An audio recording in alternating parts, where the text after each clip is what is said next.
que sea y ya está. Ya estoy grabando en este también. Bueno, pues venga, vamos allá. Por fin. Vamos a empezar. Bueno, pues antes de empezar con el tema del núcleo atómico, ahora voy a empezar a escribir, quiero que me digáis si lo veis también todo, ¿no? Vamos a empezar viendo un experimento clásico, del cual pues habréis oído hablar seguramente, que es el experimento de Rutherford. ¿Habéis oído hablar de él? Bien, bien. Pues el experimento de Rutherford, en lo que consistió fundamentalmente, fue en lo siguiente. Ya sabes que había varios modelos del átomo. Con el tema fue Rutherford, que lo que hizo fue hacer pasar partículas alfa, que luego veremos lo que son, a través de una lámina de oro muy fina.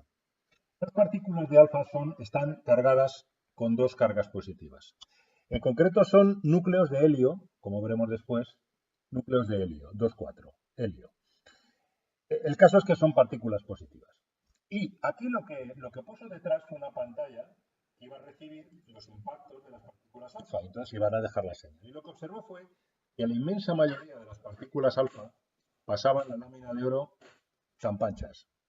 Es decir, prácticamente no se desviaban.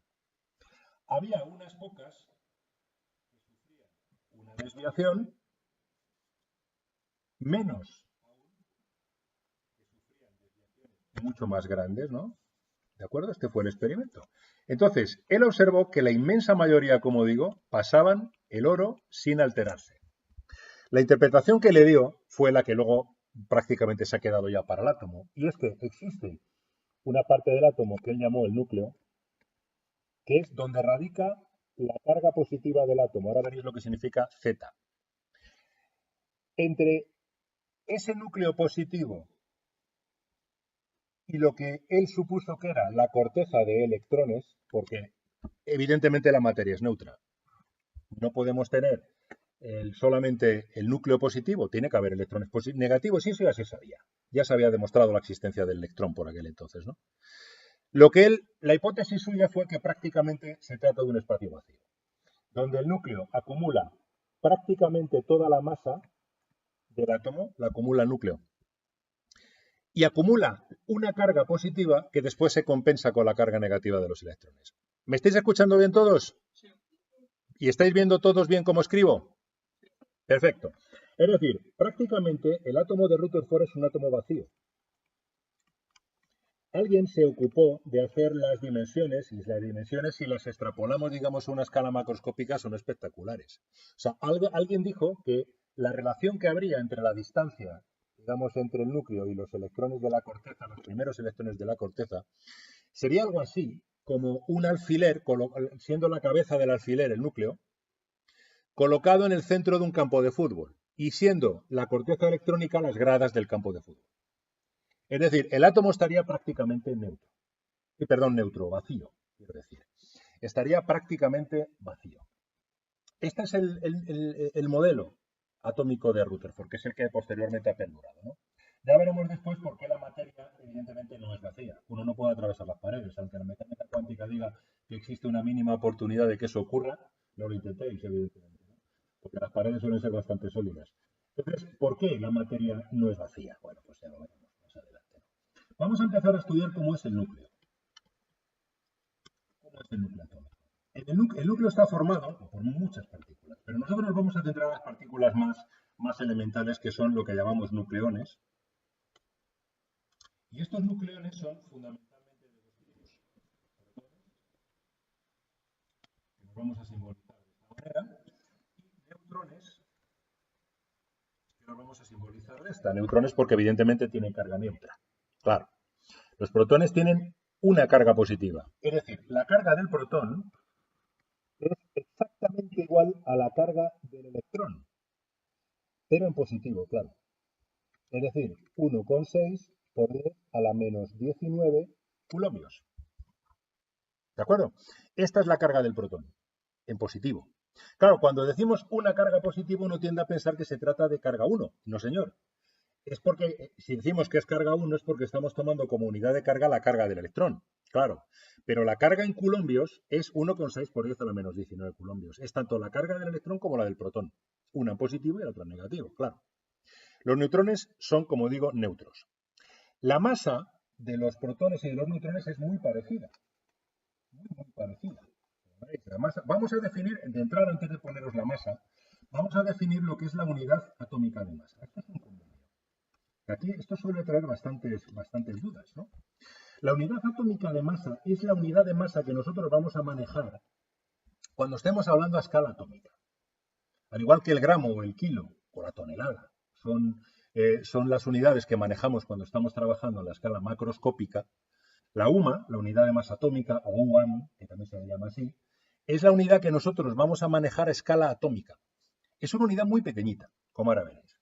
Es, en concreto, por convenio, se toma como la 12ª parte de la masa de un isótopo, que ahora veremos lo que son los isótopos, del carbono. El carbono 12, que es el más abundante en la naturaleza. La 12ª parte de la masa del isótopo de carbono más abundante, que es el carbono 12, esto es una UMA. ¿De acuerdo? Esto es una UMA. Claro, ¿cómo podemos pasar del campo macroscópico al campo microscópico o atómico, ¿no? Pues bueno, la relación que hay es la siguiente. Es muy fácil, veréis. Un gramo es un mol de humas. 6,022 por 10 a la 23 UMA. Así relacionamos los dos. Es decir, si queremos pasar de gramos a umas o de umas a gramos, lo que tengo que hacer es esto en concreto. Es decir, es pasar utilizando el número de Avogadro o de gramos a umas o de umas a gramos. Así de simple. Un gramo son 6,022 por 10 a la 23 umas. O una UMA, 1 partido por 6,022 por 10 a la 23 gramos, como queráis. Pero la definición de UMA, de unidad de masa atómica, es, repito, la 12ª parte de la masa de un átomo de carbono 12. Ahora entenderemos mejor lo que es el carbono 6. Entonces, para que os orientéis, la masa del protón es 1, con mucha exactitud, 1,072,766 UMA. Que esto, traducido a kilos, es 1,67 aproximadamente 25 por 10 elevado a menos 27 kilos. Mientras que la masa del neutrón es muy parecida, es un pelín más masivo, más pesado el neutrón que el protón. 86654 UMA. Por lo que es lo mismo, 1,6748 por 10 a la menos 27 kilogramos. Para que os hagáis una idea, la masa de un electrón viene a ser 9,1 por 10 a la menos 31 kilogramos. Fijaros la diferencia de magnitud. Un electrón es, pues yo diría que del orden de 5.000 o 6.000 veces más o menos pesado que un protón y un neutrón. Esta es la razón por la cual muchas veces a la hora de hacer los cálculos se desprecia la masa del electrón a la hora de ver una masa atómica. Es decir, muchas veces cuando vosotros os ponen un problema, si no os dan la masa del electrón, lo que os están diciendo es que manejéis simplemente la masa del protón y la del neutrón, porque la masa del electrón la consideráis despreciable. Es muchísimo más pequeña que la del protón y la del neutrón. ¿Entendido? Estas son las masas. Pues esta es la razón por la cual decíamos en el átomo de Rutherford que el núcleo acumula realmente la masa del átomo. ¿De acuerdo? Dime.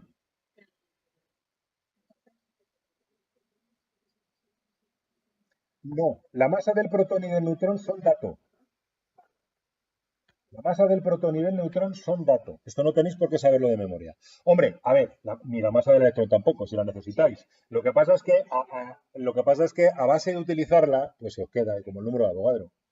Igual que la carga del electrón. O sea, en teoría son datos. Esos datos se los deberían dar. ¿De acuerdo? Bien. Bueno, pues esta es la UMA. Bien, vamos a ver cómo están compuestos los núcleos. La composición del núcleo viene dada por el número atómico. ¿Alguien sabría decirme lo que es el número atómico? Exacto. Es decir, cuidado con esto porque muchos tendéis a pensar erróneamente que es el número de electrones del átomo. Esto no es así. El número atómico es el número de protones del núcleo. Así de simple. Y es el carnet de identidad del átomo. Es así de simple. Es el carnet de identidad del átomo. Es lo que define al átomo. Al átomo no lo define la capa de electrones. Lo define el número de protones. Porque al final es el número de protones el que os va a definir cuántos electrones tenéis en la corteza, ¿no? De manera que cuando vosotros paséis en la tabla periódica de un átomo a otro, lo que estáis haciendo es pasar de un átomo a otro que tiene un protón más. ¿De acuerdo? Simplemente es eso. Se suele denominar por la letra Z. Luego tenemos el número másico. El número másico es el número de protones más el de neutrones. Número de protones más neutrones. Se suele denominar por la letra A. De manera que podríamos decir pues que A es igual a Z más N, siendo N el número de neutrones. Evidentemente no. El número de neutrones lo vamos a manejar poco, las cosas como son, porque casi siempre se manejan el número atómico o el número básico, pero no se suele manejar el número de neutrones. Bien, ¿cómo vamos a denominar los átomos a partir de ahora? Los átomos los vamos a denominar de la siguiente manera. Los vamos a denominar por un símbolo, que es el símbolo atómico, evidentemente, y vamos a colocar aquí debajo Z y aquí arriba A. Esto es el convenio, es decir, es un convenio que se suelen escribir así. Número atómico abajo, número másico arriba. De manera que podemos hablar, por ejemplo, pues de hidrógeno 1, ¿de acuerdo? Este es el que llamamos protio. ¿Hay alguna pregunta? Bien, protio sería este, el hidrógeno 1,1, ¿de acuerdo? Podemos hablar del carbono 6,12, ¿verdad? En el protio, por ejemplo, ¿cuántos protones tenemos? 1. Aquí protones 1 y neutrones 0. En el carbono vamos a tener protones 6, carbono 12, neutrones 6. ¿Veis? Por eso tenemos número másico 12. Y así todos. Es decir, así se pueden denominar todos. ¿Vale? Bien. Vamos a ver isótopos. ¿Qué son los isótopos? Vamos a crear una nueva página. Todo esto se os queda después grabado en PDF, ¿eh? Os digo para que estéis atentos, podéis copiar lo que queráis, ¿eh? Pero apuntes, cualquier cosa. Como si queréis que yo escriba algo que le he dicho de palabra y os resulte interesante, me lo decís y yo lo escribo en un momento. Pero todo esto se os va a quedar grabado, ¿eh? Isótopos. ¿Qué son los isótopos? ¿Qué significa?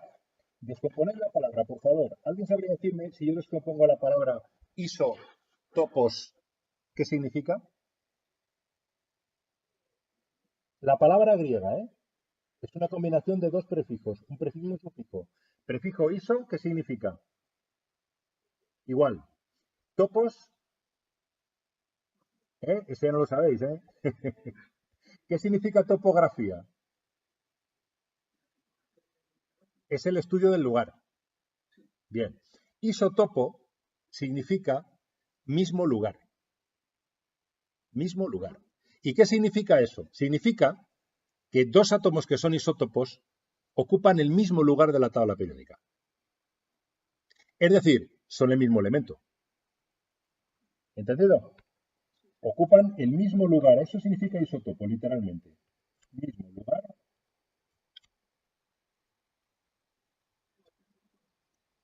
de la tabla periódica. Eso significa isótopo. Eso lo que os viene a decir es que es el mismo elemento. Uy, estoy oyendo otra vez, ¿eh?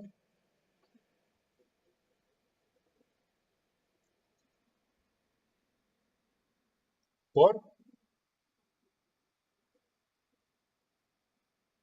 Bueno, pero eso es otra cosa. Eso es que a lo mejor me oís más o menos fuerte porque yo me estoy moviendo a lo mejor un poquito.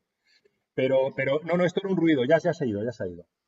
Ya se ha ido. Es que yo tengo aquí, hoy quería probar con el ordenador. Tengo un micrófono que me lo puedo poner, de manera que lo tengo aquí delante siempre. ¿Me estáis escuchando razonablemente bien? Bien, vale, vale. Bueno, se trata de un mismo elemento. Por ejemplo, podemos encontrarnos con el protio, como digo, que sería este, o podernos encontrarnos con el deuterio. que sería este. Fijaros cómo ambos tienen número atómico igual, o sea, son el mismo elemento. Tienen mismo número de protones. Número de protones.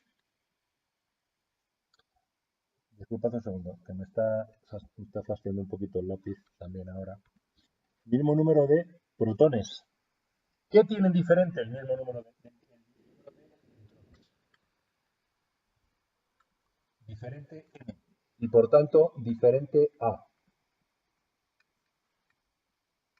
¿Entendido? El deuterio. Por ejemplo, estos son muy típicos. Luego tenemos el tritio, que es el H13. Este, evidentemente, si el proteo tiene un protón, cero neutrones, el deuterio va a tener un protón, un neutrón. El tritio que tiene un protón, dos neutrones. Fijaros cómo al tener siempre un protón, Z es 1. Luego se trata del mismo elemento. Los tres están en el mismo sitio de la tabla periódica. Otros ejemplos de los más típicos, pues por ejemplo podemos tener el carbono 6, 11. Esta es tremendamente inestable. Ahora hablaremos de estabilidad. 6, 11, que evidentemente tiene 6 protones, o sea, P es igual a 6 y N es igual a 5. Tenemos el carbono 612, donde tenemos P igual a 6, N igual a 6, y tenemos el carbono 613, donde tendríamos, todos estos existen, ¿eh? Bueno, el 611 prácticamente no, las cosas como son. Yo lo he puesto como ejemplo, pero prácticamente no existe. ¿Sabéis por qué? 6,7 y el carbono 6,14, el famoso carbono 14. ¿A qué os suena el carbono 14? A la datación arqueológica. Hoy entenderemos qué significa datar con carbono 14. Todos estos son los isótopos del carbono y todos son carbono, evidentemente, porque todos tienen 6 protones. Todos ocupan el mismo lugar de la tabla periódica. Todos tienen Z6. Estos son los isótopos. Mismo Z, diferente N, diferente A. Mismo número de protones, diferente número de neutrones. Estos son los isótopos. Todos habéis oído hablar de los isótopos. Ya sabéis que hay isótopos radioactivos. Siempre se asocia la palabra isótopo con la palabra radioactivo, pero no siempre es así. Es decir, hay isótopos estables e isótopos que no lo son. Por ejemplo, el protio y el deuterio son perfectamente estables. El tritio no. El tritio es radioactivo. El carbono 12 y el carbono 13 son perfectamente estables. El carbono 614 no. Este es radioactivo. Y el 611 también. Y el 611 es tremendamente inestable. Este prácticamente no existe. ¿De acuerdo? Ya veremos que se descomponen los isótopos que son inestables. Todo sistema en la naturaleza tiende a ser más estable, tiende a la evolución hacia la máxima estabilidad. Entonces, un isótopo que es inestable intenta hacer lo posible para transformarse en algo estable, porque mientras sea inestable no está a gusto. Entonces, intenta sufrir transformaciones, que luego veremos, para convertirse en algo estable. ¿Entendido? Bien, vamos a ver cómo calculamos la masa nuclear media, que es la que aparece en la tabla periódica, o masa ponderada. Esta es la que aparece en la tabla periódica. Porque, fijaos, si nos atenemos a la definición que hemos dado de UMAS, por ejemplo, sabemos que la masa de los átomos debería ser prácticamente un número entero, porque el protón y el neutrón pesan prácticamente una UMA, 1,00. Entonces, claro, si los núcleos están formados por protones y neutrones y despreciamos la masa de los electrones porque es muy pequeña, claro, como están formados por un número entero de protones y de neutrones, la masa debería ser prácticamente entera. Y sin embargo no es así. Nos encontramos que en la tabla periódica nos encontramos masas atómicas. Por cierto, cuidado, a lo mejor a mí se me escapa por defecto, porque llevo mucho tiempo haciéndolo, pero yo no os aconsejaría que dijéramos peso atómico. Yo tuve un alumno físico que, por cierto, aprobó las oposiciones. No creo que las aprobara por esto, pero bueno, las aprobó. Un alumno físico que me tiraba de las orejas cada vez que decía peso atómico.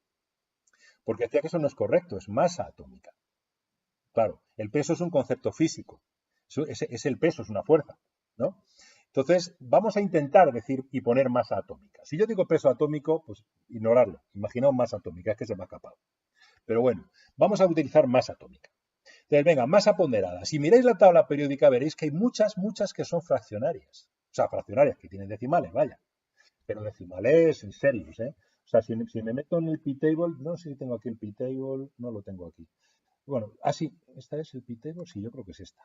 A ver, ¿este es el p-table? Sí, es esta. Bueno, fijaros, por ejemplo, tenemos aquí, pues no sé, 112,4, 72,6, 26,9. Bueno, 26,9 puede ser prácticamente 27, pero 24,3. Estos números no tienen mucho sentido. No tienen mucho sentido si nosotros asumimos que prácticamente cada nucleón tiene un número entero de UMAS, porque debería ser mucho más cercano al número exacto, ¿no?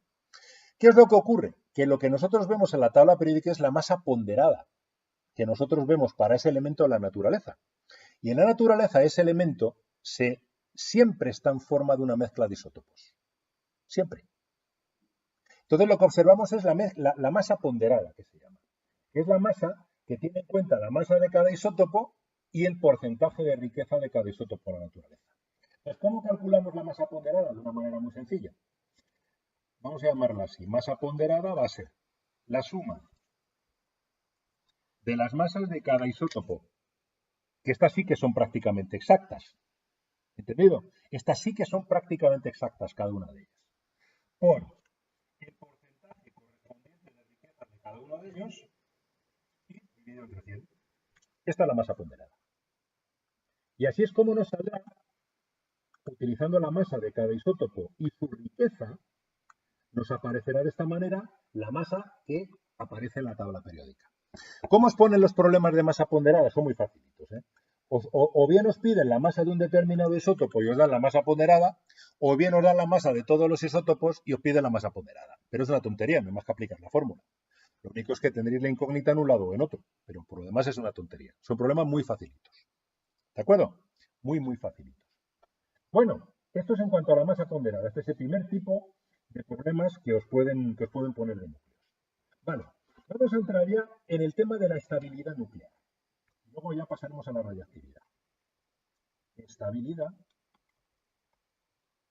nuclear. Vamos a ver. ¿No os habéis planteado vosotros cómo es posible que los núcleos sean estables si están formados por partículas positivas y por partículas neutras? Es decir, los protones se repelen. O sea, si dos protones se encuentran entre sí en un acelerador de partículas, os aseguro que se repelen. Sale pitando uno respecto del otro. Entonces, ¿cómo es posible que estén juntos en el núcleo? Bueno, esto es complicado de estudiar porque habría que estudiar fuerzas nucleares de corto alcance y es complicado. Pero para verlo de una manera simple, os diré que para eso están los neutrones. Es decir, los neutrones vamos a entenderlos nosotros como si fueran una especie de cemento nuclear.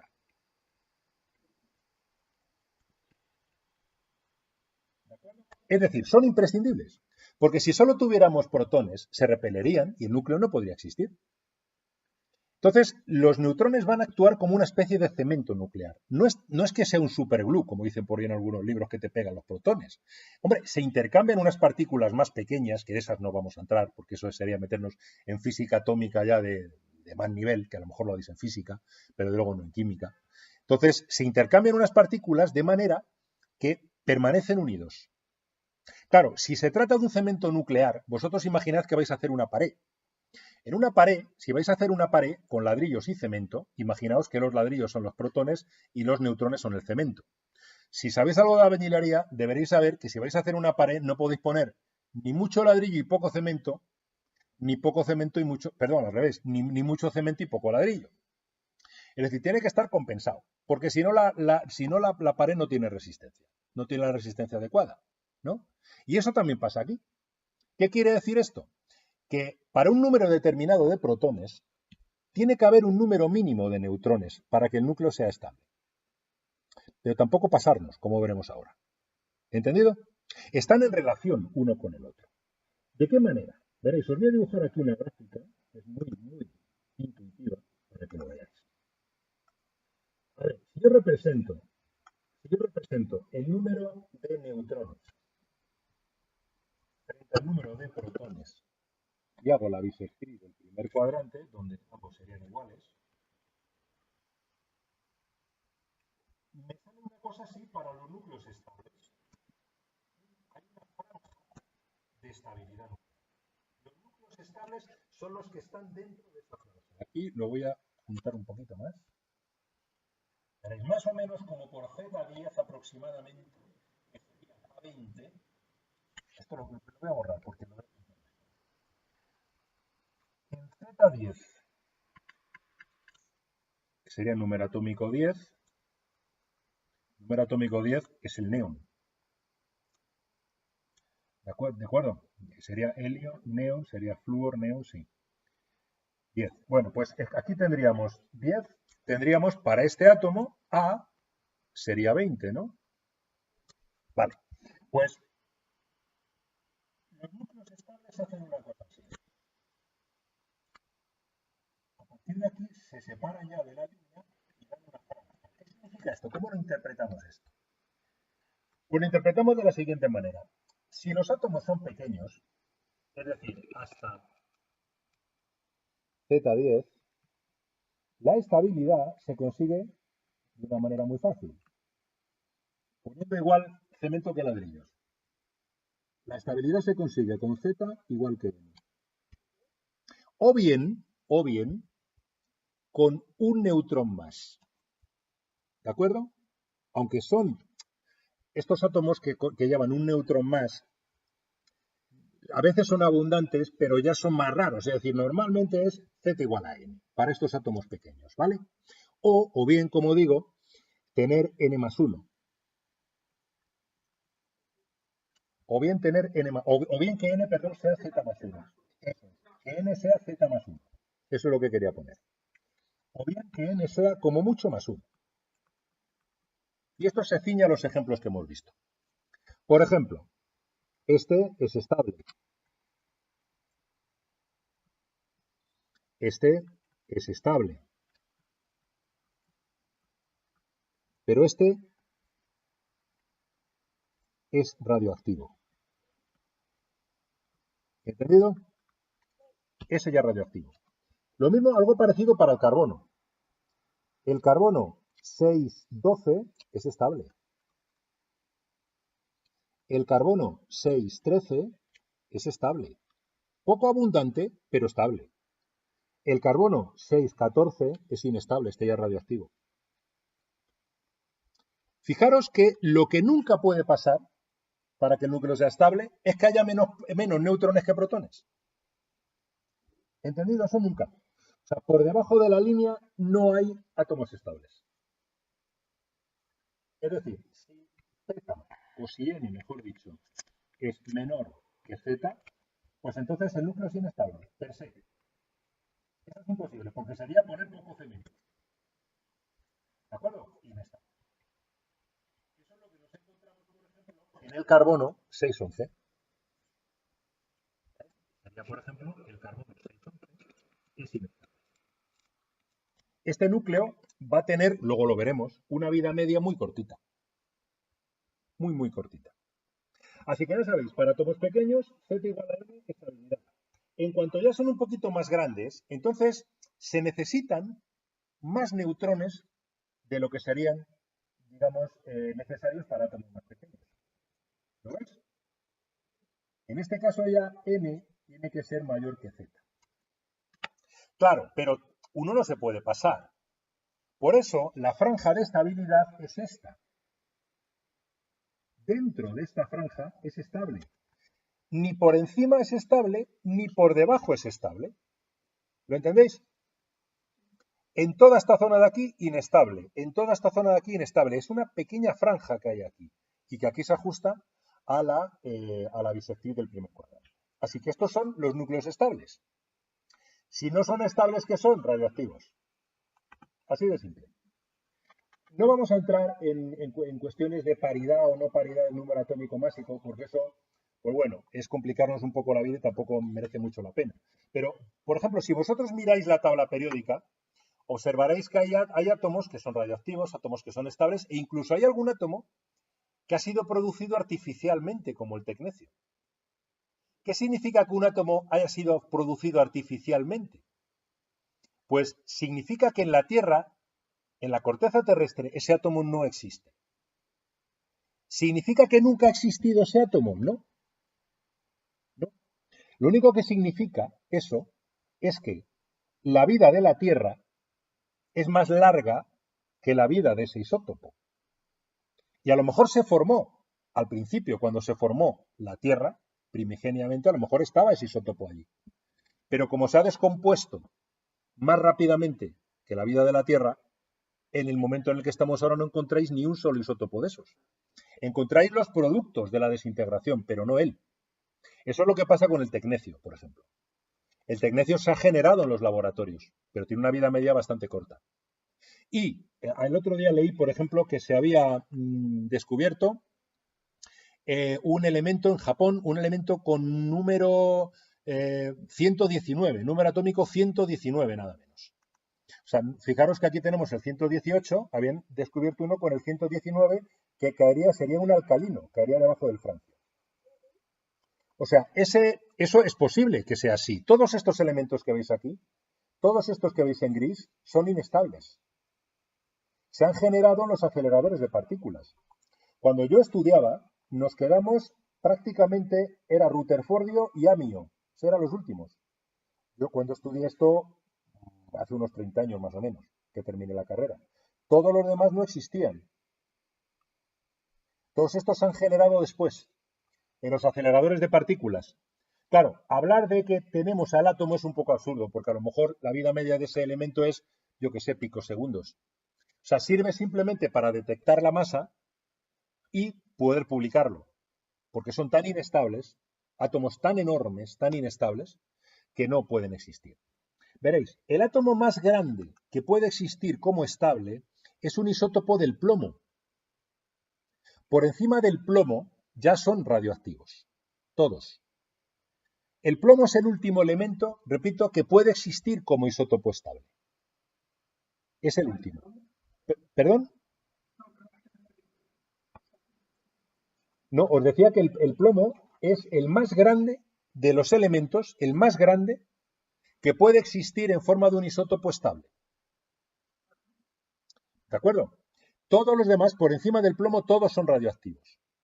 ¿De acuerdo? Fijaros que el plomo es 72, es decir, estos no son radioactivos, por ejemplo. Los lantánidos no son radioactivos, terminan en 71. Ahora bien, los actínidos todos son radioactivos. Todos estos están en la naturaleza. De hecho, el uranio es bastante abundante. En la naturaleza es bastante abundante. Pero todos los isótopos del uranio, absolutamente todos, son radioactivos. Ya veremos que no todos son fisibles, que no es lo mismo, ¿eh? Pero todos son radioactivos, eso sí. ¿Entendido? Entonces, ¿qué tipo de radioactividad nos vamos a encontrar? Veréis, ¿qué es lo que hace un átomo? ¿Qué es lo que hace un átomo cuando quiere descomponerse? Pues intenta ser más estable. Entonces, antes de pasar a la descomposición radioactiva, vamos a ver un concepto que es el de la energía nuclear. Energía nuclear y energía media de enlace por nucleón. Veréis, ocurre una cosa. Cuando yo tengo los nucleones por un lado, o sea, los protones, por ejemplo, imaginad que quiero formar un átomo de carbono 6, 12. Es decir, tengo por separado 6 protones y 6 neutrones, ¿no? Bien, esto es lo que ocurriría en las condiciones del Big Bang, por ejemplo, ¿no? O en unas condiciones extremas que están pasando en el Sol, por ejemplo, que se están formando átomos nuevos, ¿no? Esto no es nada fácil. Esto es una fusión nuclear, que es de lo que todo el mundo habla, ¿no? La famosa fusión nuclear para obtener energía, ¿no? Vamos a hacer una fusión nuclear con esto. Porque lo que yo quiero es obtener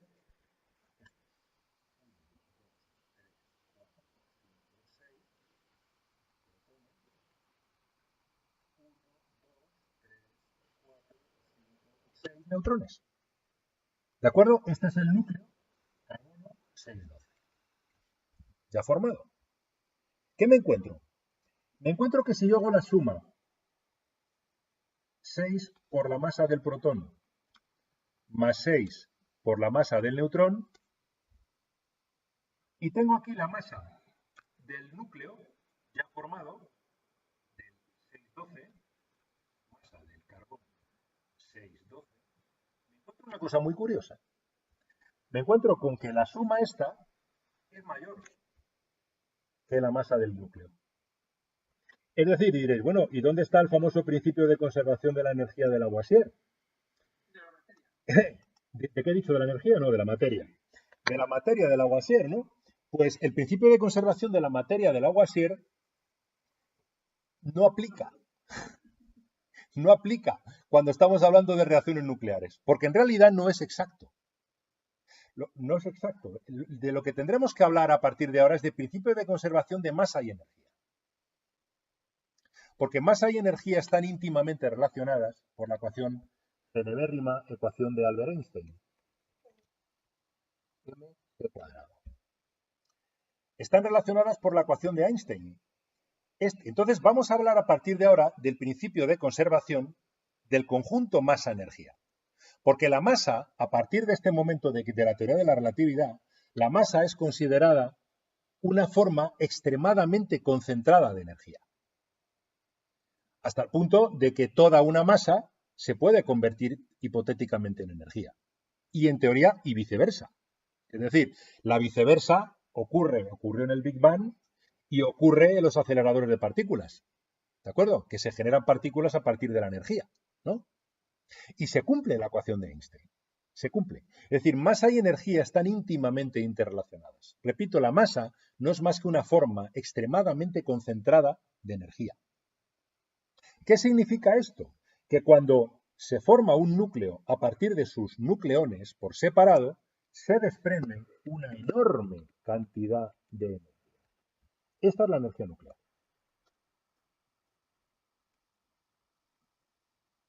¿De acuerdo? Una enorme cantidad de energía. ¿Por qué? Pues vemos por primera vez este diagrama, pero lo vamos a ver muchas veces. Porque los nucleones, por separado, están muy por encima en energía del núcleo. El núcleo es muchísimo más estable. Mucho más estable. Y entonces, cuando se forma el núcleo, se pierde toda esta energía. Y esa energía se pierde a costa de una pérdida de masa. Ese es lo que llamamos el defecto másico. Es decir, vamos a definir lo que es el defecto másico de la siguiente manera. Lo que llamamos el defecto másico cuando se forma un núcleo es la suma de las masas de los nucleones menos la masa del núcleo ya formado. Este es el defecto másico. ¿De acuerdo? Entonces, la energía nuclear va a ser C cuadrado por este incremento de M. Esta es la energía nuclear. Ojito con las unidades aquí. Estos problemas os aseguro que son sumamente fáciles. Empezamos sin querer a la otra página. Sumamente fáciles. ¿De acuerdo? Lo que hay que tener muchísimo cuidado es con las unidades. No olvidemos nunca que una UMA, porque muy frecuentemente me lo dan en UMAs, las masas de los nucleones. Una UMA es 1 partido por 6,022 por 10 a la 23 gramos. Si quiero trabajar en el sistema internacional, pues serán 1 partido por 6,022 por 10, aquí sería 10 a la menos 3 arriba, ¿no? Que sería como poner aquí 10 a la menos, a la menos B, a la 20 kilos. ¿De acuerdo? A la 20 kilos. Ojito con esto, porque esto es imprescindible para que después, cuando pongáis C 3 por 10 a la 8 metros segundos a la menos 1, os quede todo en julios. Es como lo tenéis que trabajar. Por lo demás es una chorrada de problema, porque no tenéis más que hacer la resta. Sumáis todos los nucleones, le restáis la masa del núcleo. Ojito, aquí a veces se dan los electrones.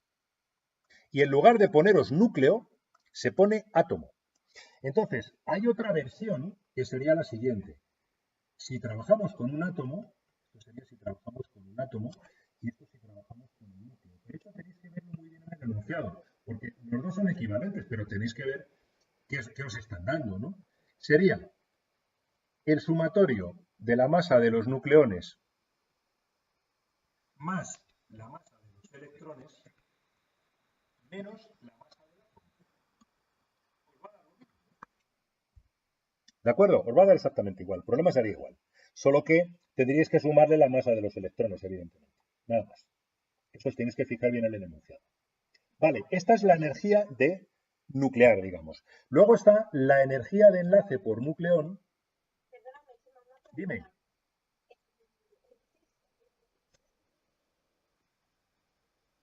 La definición de defecto de masa es la diferencia que hay entre la masa de los nucleones por separado y la masa del núcleo formado.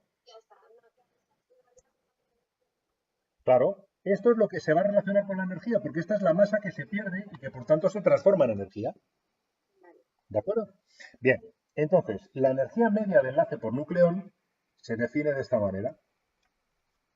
Es esta energía partido por el número másico. Y esto es lo que os viene a dar la estabilidad del átomo. Esto es lo que os va a dar la estabilidad, no del átomo, del núcleo en realidad.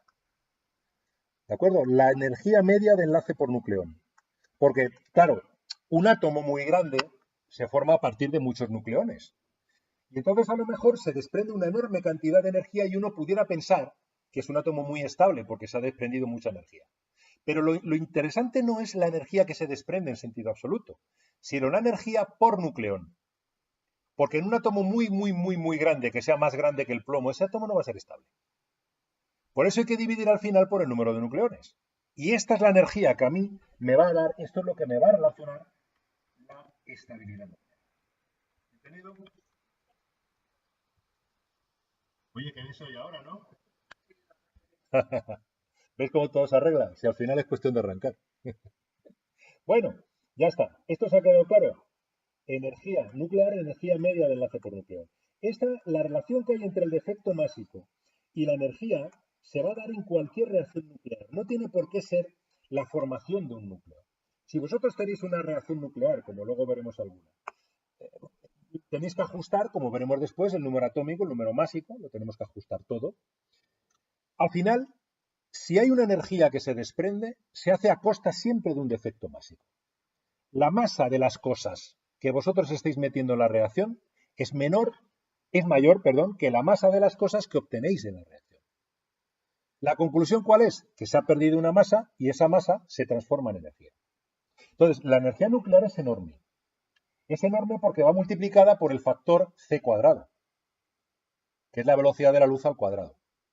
Entonces, es enorme por eso, porque a partir de lo que os viene a decir la ecuación esa es la masa, al ser una forma extremadamente concentrada de energía, significa que a partir de una pequeña cantidad de masa, si yo consigo transformarla enteramente en energía, se me desprende una enorme cantidad de energía.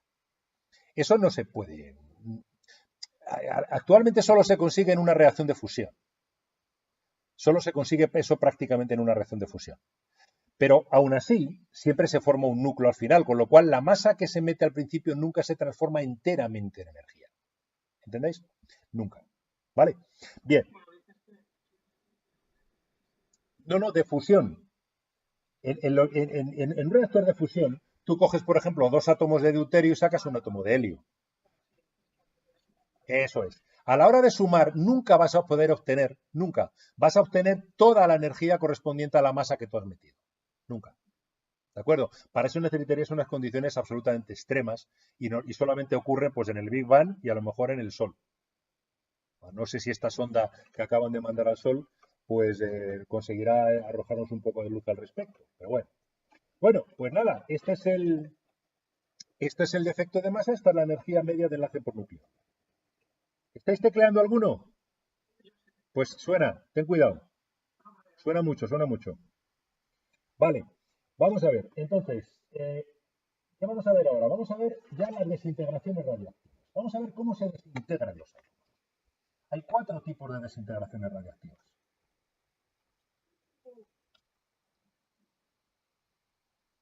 Desintegraciones radioactivas. ¿Qué puede hacer un átomo cuando se forma y no es estable? ¿Qué puede hacer un núcleo cuando se forma y no es estable? Bueno, vamos a ver todos los tipos diferentes de posibilidades que se nos pueden dar. La primera de ellas es cuando tenemos un número z mayor que n. Es decir, ¿qué puede ocurrir? ¿Qué puede hacer un átomo cuando resulta que le falta cemento? Es decir, cuando no tiene suficientes neutrones. Esto es lo que le pasaba, por ejemplo, al carbono 611. ¿Qué puede hacer el núcleo? ¿Se os ocurre qué puede hacer? Porque, a ver, ¿cómo podríamos conseguir fácilmente que este hombre diga, pues dale un protón, un neutrón? Hombre, no es tan fácil, ¿eh? No es tan fácil, ¿eh? Y de hecho, cuando vosotros hacéis incidir un neutrón sobre un núcleo, por ejemplo, en las reacciones nucleares es exactamente como se hace. Es decir, las reacciones nucleares, vosotros cogéis un átomo de uranio, 235, que es el fisible, el radioactivo y fisible. El 238 radioactivo, pero no fisible, no sirve para las reacciones nucleares. Entonces, le hacéis incidir un neutrón, absorbe el neutrón, porque es un átomo enorme, pero se rompe. Se rompen otros dos y ahí está la reacción nuclear. Pero en átomos pequeños no se le puede meter un neutrón así como así, no es fácil. Esto lo consiguieron la hija, habéis oído hablar de Marie Curie, evidentemente, y su marido, Pierre Curie. Bueno, pues ellos descubrieron la radioactividad natural. De hecho, descubrieron el radio, descubrieron el polonio, por eso se llama polonio, por eso se llama radio, ¿no? Polonio sobre todo por Polonia, por Marie Curie, que era polaca. Pues su hija, Irene Joliot-Curie, fue la descubridora de la radioactividad artificial. Se llevaron el premio Nobel la madre y la hija, claro, por separado. Y entonces se puede conseguir esto, pero es complicado. Hay que hacer reacciones nucleares. No estoy hablando de reacciones nucleares, estoy hablando simplemente de que un átomo que es inestable se va a descomponer para dar otro más estable. No le podéis meter un neutrón ahí, eso sería una reacción nuclear. No le vais a meter un neutrón. ¿Qué puede hacer él solito? ¿Qué se os ocurre? ¿Cómo? ¿Cómo? Vamos a ver, vamos a ver. ¿Qué le falta a este? Le faltan neutrones, ¿no? ¿Qué le sobran? Protones. Luego, lo primero que se le va a ocurrir es transformar un protón en un neutrón. ¿Y esto cómo se come? Bueno, para empezar, vamos a empezar a poner ya también a las partículas lo siguiente. Ya sabéis que el número atómico lo pongo abajo. El número atómico representa la carga y el número másico representa la masa. Entonces, el protón lo vamos a llamar 1, 1. ¿Por qué? Porque tiene carga 1 y masa 1. Una UMA. ¿Entendido? ¿Cómo vamos a llamar el neutrón?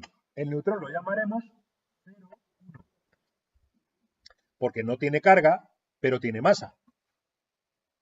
Bien, ya hemos hecho la reacción nuclear, pero como toda reacción, esto tiene que ajustarse. Aquí no estamos hablando de átomos, como pasa con la ley de Lavoisier, que dice los átomos que entran tienen que ser los que salen. No. Aquí lo que se tiene que conservar siempre es la suma de números atómicos y másicos. Siempre. Entonces, claro, si yo paso de uno, de número atómico 1 a otro número atómico 0, aquí a mí se me tiene que desprender algo que sea 1. Pero sin embargo, la masa, ¿cómo tiene que ser? Cero. El electrón. O sea, esto es una aproximación. El electrón no tiene masa cero, pero sí tiene masa despreciable frente a los otros. Por eso decimos que aquí se me va a desprender un electrón.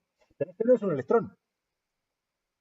Es una partícula que tiene las mismas características que un electrón, pero ¿cuál es su carga? ¿Cuál es su carga? Pero decídmelo con signo. Más uno. Más uno. Exacto. Esto es un positrón. El positrón es la antimateria del electrón. Es la antimateria del electrón. Lo de la antimateria es muy curioso, porque la antimateria no existe, evidentemente, entre otras cosas porque cuando juntáis materia y antimateria se aniquilan mutuamente. ¿Y en qué se transforman, por cierto? No, pregunto, si se juntan materia y antimateria, ¿en qué se transforman? Porque se aniquilan en energía. Exactamente. Entonces pensad un poco. Si yo junto un electrón y un positrón, ¿cuánta energía me darán?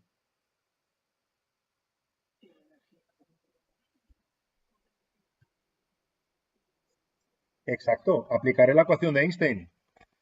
Dos veces la masa del electrón por c cuadrado. ¿Lo veis? Esta es la energía que se desprendería si se aniquilan un electrón y un positrón. Evidentemente. Por eso no existe la antimateria en este mundo. Hay teorías que dicen que a lo mejor por ahí, en otro universo, puede existir un universo paralelo de antimateria. Si lo pensáis fríamente, podría existir perfectamente, ¿eh?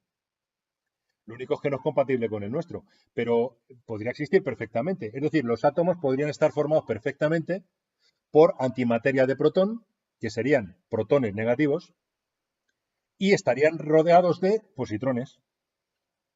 En teoría, la física os dice que pueden existir perfectamente. Y podría haber proteínas y todos los compuestos químicos que conocemos con características similares, pero con todas las cargas opuestas. Ahora, lo que no podéis hacer es juntarlo, porque como lo juntéis, se aniquilan mutuamente materia y antimateria. Así que aquí se desprende un positrón. Entonces, vamos a ver qué pasa si el carbono sufre esta reacción nuclear. Esta es la beta más, exacto, lo vamos a llamar ahora beta más. Es un positrón. Entonces, ¿qué ocurre si el carbono sufre esta reacción nuclear? Fijaos, ¿qué le va a pasar al número atómico si pasamos un protón a un neutrón? Va a disminuir en 1. El X resultante va a ser Z-1. ¿Y el A qué le va a pasar? Se queda como está, porque el protón y el neutrón, la masa no cambia. Cambia ligerísimamente, pero muy poquito. Vamos a suponer que no cambia, luego este se queda así, ¿lo veis? Más beta más. Y la partícula beta más, que ya la vamos a llamar así, sería más 1, 0, el electrón. ¿Entendido? Esta es la radiación beta más. Y la sufren los núcleos que tienen defecto de neutrones. ¿Entendido? Los núcleos que tienen defecto de neutrones. Cuando se hicieron cuentas, y esto a lo mejor lo pueden poner en algún problema, cuando se hicieron cuentas, se vio que aquí no se conservaba la masa-energía. Se observó que no se conservaba la masa-energía. El conjunto masa-energía no se conservaba. Y entonces empezaron los físicos a darle vueltas, porque los físicos cuando ocurre algo de esto, no entienden, se ponen muy nerviosos. Entonces empiezan a darle vueltas a la cabeza, porque no entendían bien qué es lo que estaba pasando. No entendían bien, estoy buscando por aquí la reacción. Aquí. No entendían muy bien lo que estaba pasando, porque si cogían la masa del carbono, cogían la masa del elemento que se formaba, que ahora veremos cuál es, ¿de acuerdo? O sea, aquí, si es el carbono, el elemento con número atómico, esto lo voy a desplazar un poquito para ponerlo aquí, x-1 es el boro. Es decir, sería el número 511.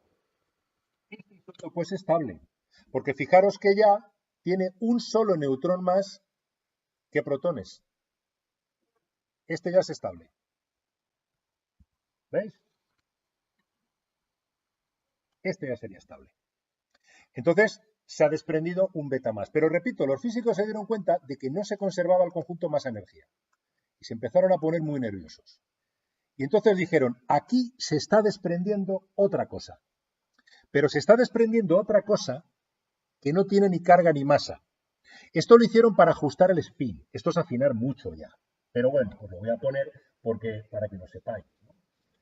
Se desprendía una partícula que se designa por esta letra, la misma que la letra frecuencia, no nos confundamos, y que se llamó neutrino, porque era neutro.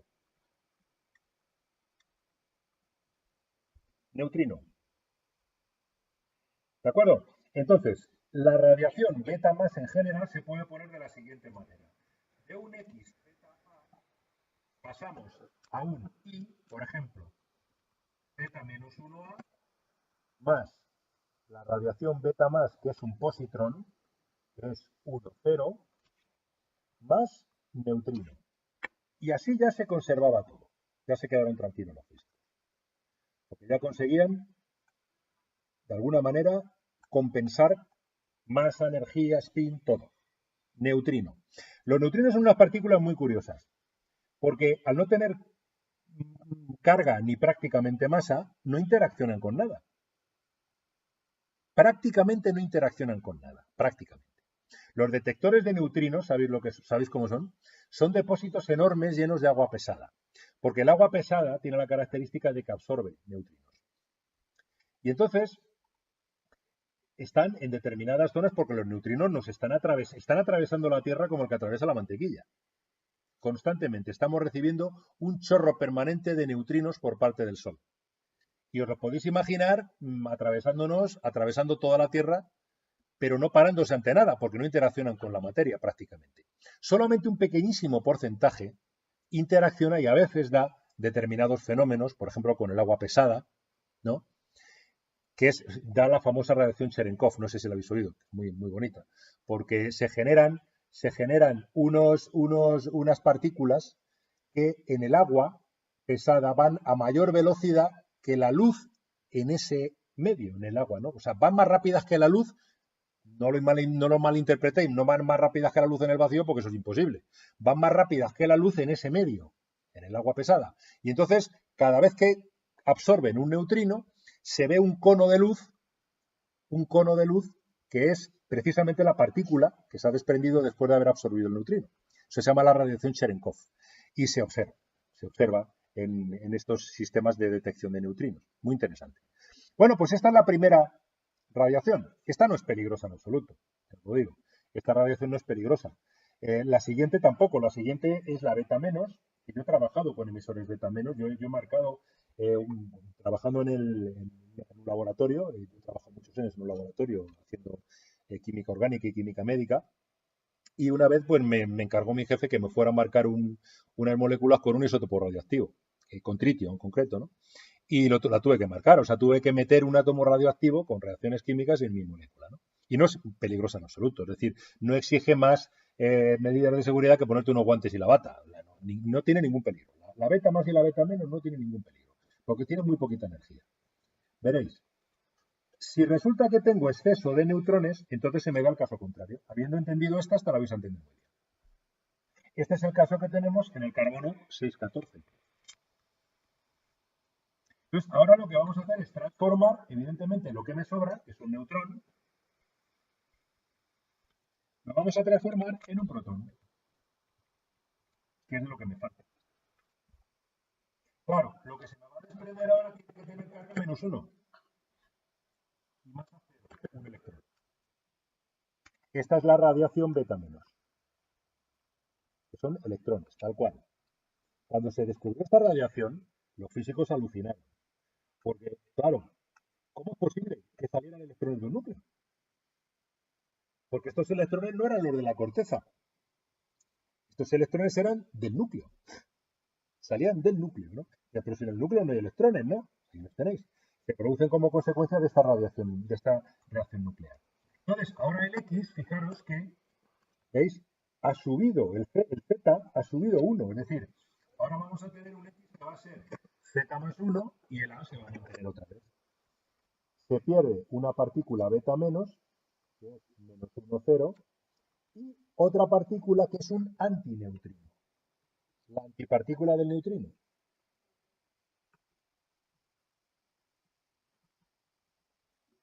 ¿De acuerdo? Un antineutrino. Bien, estas sería, para poneros la general, si tengo un X,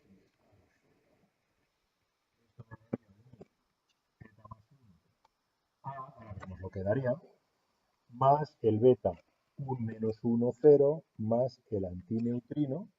Esta es, de manera general, mi reacción nuclear. ¿De acuerdo? Esta sería mi reacción nuclear de manera general. Y aquí os voy a poner qué átomo sería. Y ahora entenderéis el átomo correspondiente por qué se estabiliza de esta manera.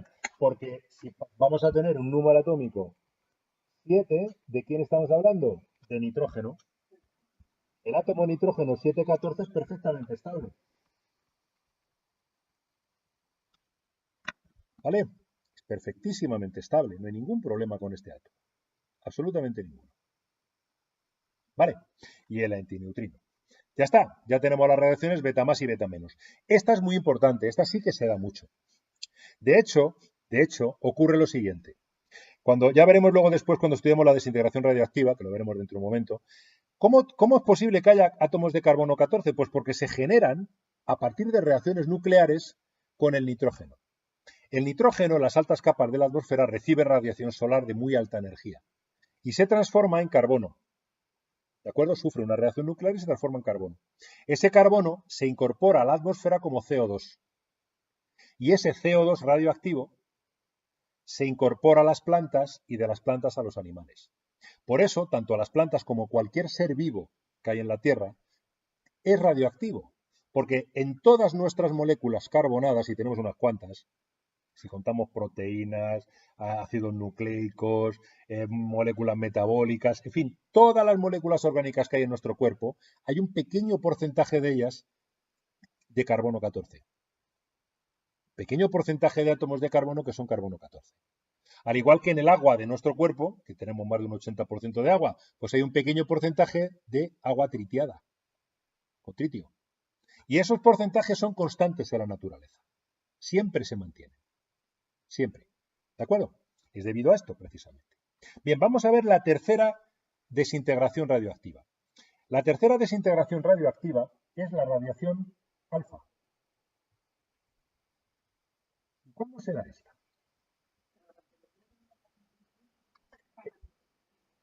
No, esta es la... ¿Cómo la he llamado antes? A ver si es que me equivoco. Espera. Esta la he llamado beta menos, eso es. La he puesto aquí, radiación beta menos. Espérate que lo voy a seleccionar así para que se vea bien. Aquí con el rotulador, esto es lo que me permite hacer muy bien. Luego, si queréis sacaros vosotros esto, lo podéis sacar en blanco y negro o en color. Yo lo he visto esto luego después, alumnos que se lo sacan en color, es una pasada, ¿eh? Un festival. Son preciosos. Bueno, pues venga, vamos a ver el 3, que creo que pasó en la siguiente página. El 3, eso es, en el PDF, claro. Eso es. La radiación. ¿Cuándo será la radiación alfa? ¿Cuándo? Pues cuando tenemos núcleos muy grandes. Es decir, si tenemos núcleos realmente grandes, grandes, estoy hablando ya por encima del plomo. ¿De acuerdo? Por encima del plomo. Entonces, esos núcleos intentan de la manera más rápida posible hacerse más estables. Es decir, intentan bajar tanto de número atómico como de número másico lo más rápido posible. ¿Cómo se consigue? Pues emiten partículas alfa. Partículas alfa que son núcleos de helio 2,4. Estas son las que utilizó Rutherford en su experimento. Es decir, son estos, dos protones, es una partícula alfa. ¿De acuerdo? Y las emiten los núcleos muy grandes. Grandes. Por encima de plomo. Por encima de plomo. Los que son realmente grandes. Entonces, imaginemos, por ejemplo, el uranio. Vamos al P-table. El uranio es 92. Vamos a coger el 238, por ejemplo. Uranio 92, 238. Este es un átomo enorme ya. Bien. Imaginaos que emite una partícula alfa. Cuando emite una partícula alfa, ¿qué pasa con el número atómico? ¿Que disminuye en cuánto? En 2. Y el número másico nada menos que en 4. Así que estoy llegando a un átomo que tiene número atómico 90 y número másico 234. ¿Qué átomo es ese? Vamos a verlo. Bajamos 2 y tenemos el torio. ¿De acuerdo? Tenemos el torio. ¿Perdón? Por eso, ya está, tenemos el torio. ¿Y este torio qué puede hacer? Pues puede hacer lo mismo, puede seguir. Es decir, este puede volver otra vez a sufrir.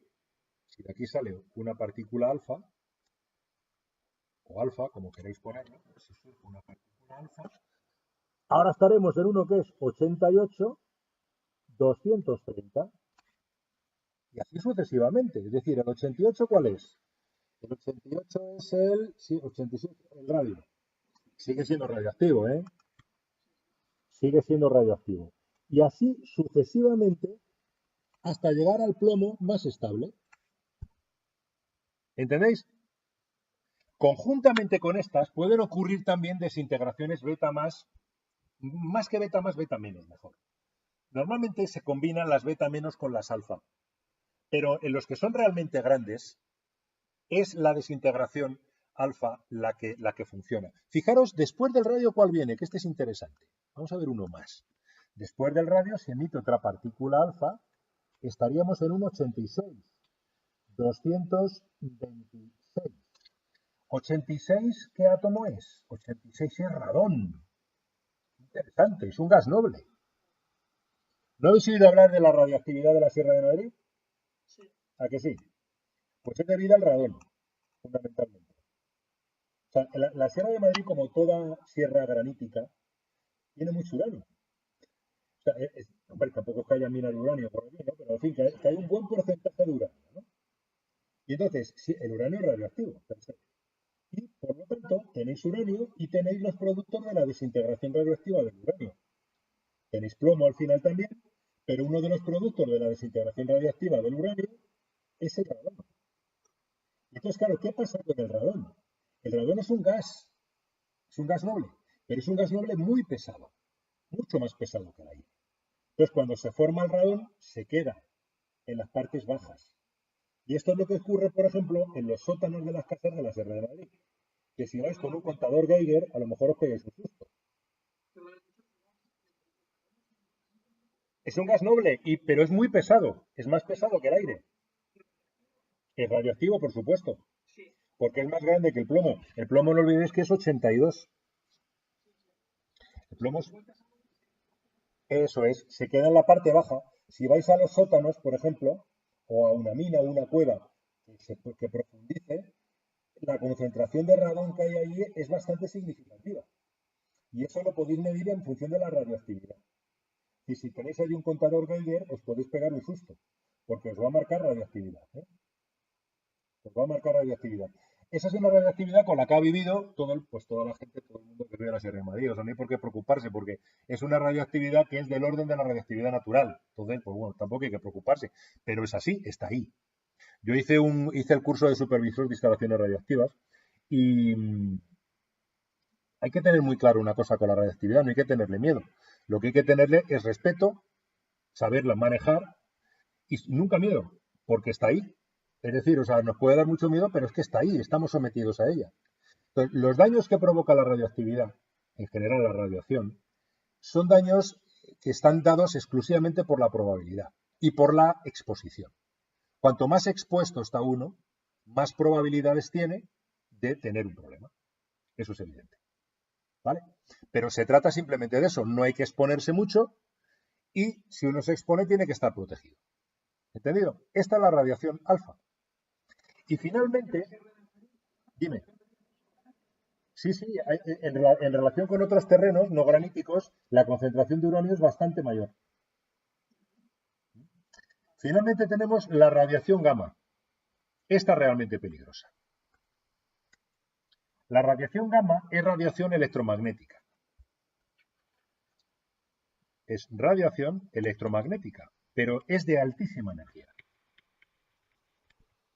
De muy alta energía. Ya sabéis que si vosotros repasáis el espectro electromagnético, tenemos desde las microondas y las ondas de radio en la parte de menos energía, de mayor longitud de onda, de menor frecuencia, hasta precisamente los rayos gamma. Ya sabéis que el orden es, esto lo veremos en los espectros, no voy a incidir ahora en ello, pero por recordarlo. Tenemos las ondas de radio, los microondas, vamos aumentando en energía, las ondas de radio, los microondas, lo que llamamos la onda corta, que que no es tan corta, ni mucho menos, el infrarrojo, luego está el visible, que es estrechísimo, luego está el ultravioleta, que es una amplia zona ya, de muy alta energía, y ahí empieza a ser peligrosa, de muy alta energía y alta frecuencia. Después del ultravioleta están los rayos X y después los rayos gamma. Los rayos X son los que se utilizan en las radiografías habitualmente. Y por eso no podéis haceros más de un número determinado de radiografías al año.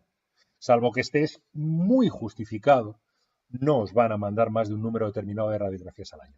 Porque es exponerte demasiado. ¿Entendéis? Es exponerte demasiado. Y si tú no eres el enfermo, te van a proteger. Y una vez tuve que hacer una radiografía a mi hija, que era pequeñita, y tuve yo que sujetarla en la mesa. Y a mí me pusieron un delantal de plomo para proteger sobre todo mis órganos, sobre todo los sexuales, que son los que más se alteran. Pues me pusieron un delantal de plomo, porque el plomo absorbe las radiaciones de alta energía, ¿no? Entonces, ese delantal de plomo era porque yo no tenía por qué ser expuesto. Es decir, el riesgo-beneficio en mi caso no existía. Por eso me pusieron el delantal de plomo. La radiación gamma se utiliza en la terapia del cáncer, porque es absolutamente letal para las células. O sea, es una radiación de altísima energía, ahora veremos cómo se genera, de altísima energía, muy dañina, tremendamente dañina. Y si alguien está trabajando con radiación gamma, ahí sí que hay que protegerse muy, muy, muy bien.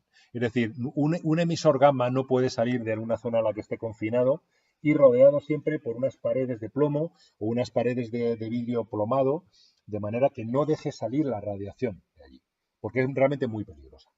Entonces, ¿quiénes la sufren? La sufren núcleos inestables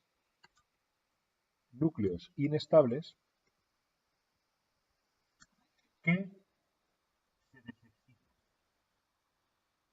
a estados más estables.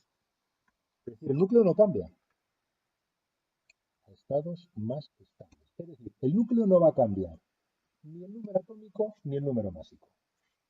¿De acuerdo? No cambia ni Z ni A.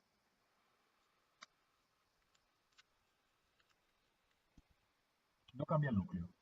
Lo único que ocurre es lo siguiente. Imaginamos una transición, la anterior, por ejemplo, de uranio 238, que está aquí, por ejemplo, uranio 92, 238. Imaginaos que pasa a torio 90, 234. Pero pasa a un torio 90, 234, que no es la forma más estable del torio. Sigue siendo radiactivo, pero está excitado.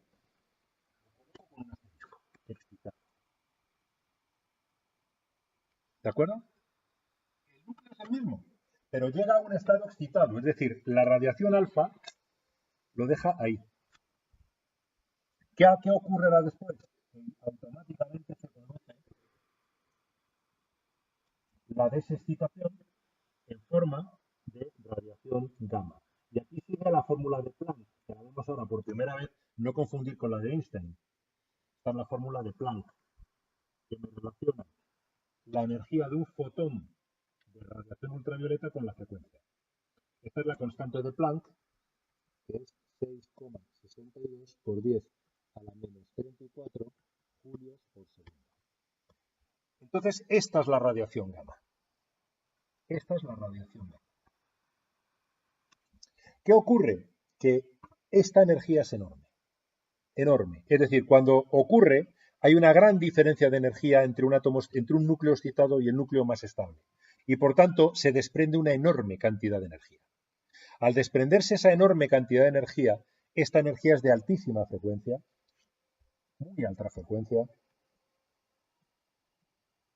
y es muy peligrosa. Esta es la que se tiene en la bomba de cobalto, por ejemplo, que se utiliza para la radioterapia, porque allá por donde pasa mata todas las células. Es decir, la filosofía de la quimioterapia es esa exactamente. Es decir, hombre, se concentra, porque esto sí que es posible hacerlo, el haz de luz se concentra en una zona muy específica, es decir, esto sirve para tumores muy, muy, muy concentrados, ¿no? De tal manera que el daño que se produce en células sanas sea mínimo, porque allá por donde pase la radiación va a matar las células sanas. Eso está claro. Entonces, pues para que sea mínimo, pues se concentra mucho, ¿de acuerdo? También es posible hacerlo, por ejemplo, en cánceres de tiroides, por ejemplo, lo que se hace es suministrar un compuesto que tiene yodo radioactivo, con la enorme ventaja de que el tiroides concentra enormemente los compuestos que tienen yodo, tiene una enorme afinidad por el yodo. Entonces, claro, si tú te tomas o te suministran por vía intravenosa, por ejemplo, una hormona tiroidea que tiene átomos de yodo radioactivo, que es un gamma emisor, pues entonces en muy poco tiempo esas moléculas de yodo radioactivo van a estar concentradas en el tiroides, que es donde está el tumor. Y entonces ahí es donde lo irradian de una manera selectiva, ¿no? Así es como funciona. Y hay que tener muchísimo cuidado con la radiación gamma. Es muy, muy peligrosa. Es mucho más peligrosa todavía que la radiación X. Así que estas son todas las radiaciones que vamos a ver. Acordaros, la radiación beta más, cuando había era cuando había más protones que neutrones. Y había que perder carga positiva. Esa es la regla mnemotécnica, ¿no? Cuando hay más neutrones que protones, pues entonces tenemos la radiación beta menos, que son electrones y positrones, los primeros, respectivamente, ¿no? Más los neutrinos y los antineutrinos. Luego está la radiación alfa, que es la de los núcleos grandes. Esta es la que nos dan los núcleos grandes, porque es la manera más rápida de poder disminuir el número atómico y el número másico. ¿eh? Haciendo verdaderas series radiactivas, porque mientras no se llega al plomo, se siguen descomponiendo. Es decir, el final de la ruta es el plomo. Al final se llega al plomo, o a un átomo más estable, pero que normalmente es el plomo, al final de la ruta. ¿Entendido? Vale. La radiación gamma, muy peligrosa, se da sin cambio de número atómico y de número másico, sin cambio en el núcleo, simplemente porque se llega a un núcleo excitado. Ya está. Entonces, bueno, vamos a ver ahora la ley de la desintegración radioactiva y lo que es la actividad. Es decir, cuando yo tengo una muestra radioactiva, ley de desintegración radiactiva. De esos chicos cuando...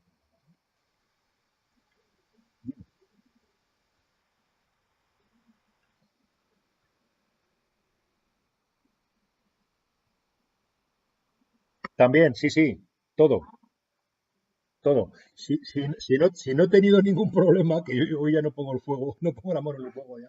Si no he tenido ningún problema, yo estoy grabando toda la sesión, voz y todo, todo.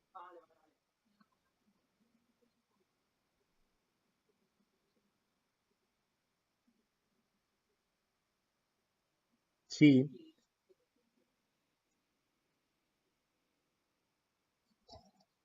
por supuesto. No, no, no, no, no. La radiación gamma es de tremendamente alta energía. Lo que pasa es que, por ejemplo, del Sol nos viene radiación gamma. Lo que pasa es que, bueno, se absorbe en las altas capas de la atmósfera, al igual que el ultravioleta. Se absorbe en las altas capas de la atmósfera, igual que el ultravioleta. Y también nos llega el famoso viento solar, que son partículas cargadas, que también serían muy peligrosas, y esas las desvía el campo magnético. Las desvía el campo magnético hacia los polos. De ahí las famosas auroras boreales, que son tan bonitas. Bueno, pues todo eso, claro, nos llega una cantidad muy pequeña. O sea, de manera natural, la radiación gamma nos llega a una cantidad muy pequeña, muy pequeña. Y cuando tú me hablas de telescopios que reciben la radiación gamma, no te imagines que en el otro lado hay un señor con el ojo puesto. O sea, hay esa radiación gamma lo que hace es llegar a un detector y ese detector produce una señal eléctrica que es la que te recibe en una pantalla el señor. O sea, no os imaginéis el señor con el ojo puesto y como Galileo recibiendo la radiación gamma. ¿De acuerdo? Claro, o sea, eso exactamente, con infrarrojo lo puedes ver, claro, lo puedes ver con infrarrojo, lo puedes ver con gamma, con todo, con lo que quieras, ¿no? Y eso te da una muestra, pues, incluso, como veremos en los espectros, puedes ver los elementos que tienes en la estrella. Porque los elementos que tú tienes en la estrella no dejan salir la luz que absorben ellos. Y entonces, sin más que ver cuál es el espectro de una estrella, tú puedes saber qué elementos lo forman. Por ejemplo, el helio se llama helio porque se descubrió que en el Sol había helio. Porque la radiación que absorbe el helio no sale del Sol, porque la absorbe el propio helio del Sol, ¿no? Pero eso lo veremos en estructura atómica. Venga, ley de la desintegración radiactiva. Vamos a ver, llamamos actividad. Chicos, ¿os podéis quedar un poquito más hoy para recuperar la media orilla? Sí, venga, todos nos quedamos hasta las 10. Actividad. Se define actividad como menos la derivada del número de átomos radiactivos de la muestra respecto del tiempo. ¿De acuerdo? Esto es lo que llamamos actividad radioactiva. La actividad. Bien. Esto hay unas unidades. que son, por ejemplo, los becquerelios. Los becquerelios, las unidades son un becquerel, es una desintegración por segundo. Es en honor a Henri Becquerel. Cuidado, que no es con Q, que es francés. Que no es con K, perdón, es con Q. Becquerel. Un becquerel es una desintegración por segundo. Luego después, como unidades de actividad, tenemos también un curio, que estás en honor a Marie Curie, lógicamente se escribe Curie. Un curio son 3,7 por 10 a la 10 becquerelios. ¿De acuerdo? Esto es un becquerelio o un becquerel. ¿Entendido? Vale. Estas son las unidades de actividad. Un milicurio, un microcurio, pues ya son múltiplos, mejor dicho, ¿no? Vale. ¿Cuál es la ley de la desintegración radioactiva? Lo que viene a deciros es lo siguiente: la actividad, que como digo, es menos la derivada, la caída del número de átomos radioactivos con el tiempo, porque a medida que se van descomponiendo van cambiando, van desapareciendo, se van transformando en otros, ¿no? Esto es una constante por el número de átomos radioactivos. Es decir, es lógico, hay tanta más actividad cuanto más átomos radioactivos hay. Así de simple. Con lo cual, ¿qué es lo que tenemos? Y ya avanzamos aquí un poquito del tema de cinética, fijaros, ¿eh? Tenemos una cinética de orden 1. Una cinética de orden 1. Porque la caída de la cantidad de los de átomos es proporcional al número de átomos elevado a 1. Esto es una cinética de orden 1. Si integramos, tendríamos que hacer la siguiente integral. O sea, la ecuación diferencial sería derivada de n partido por n o diferencial de n partido por n es igual a menos lambda diferencial de t. Integrando aquí me quedaría el logaritmo neperiano.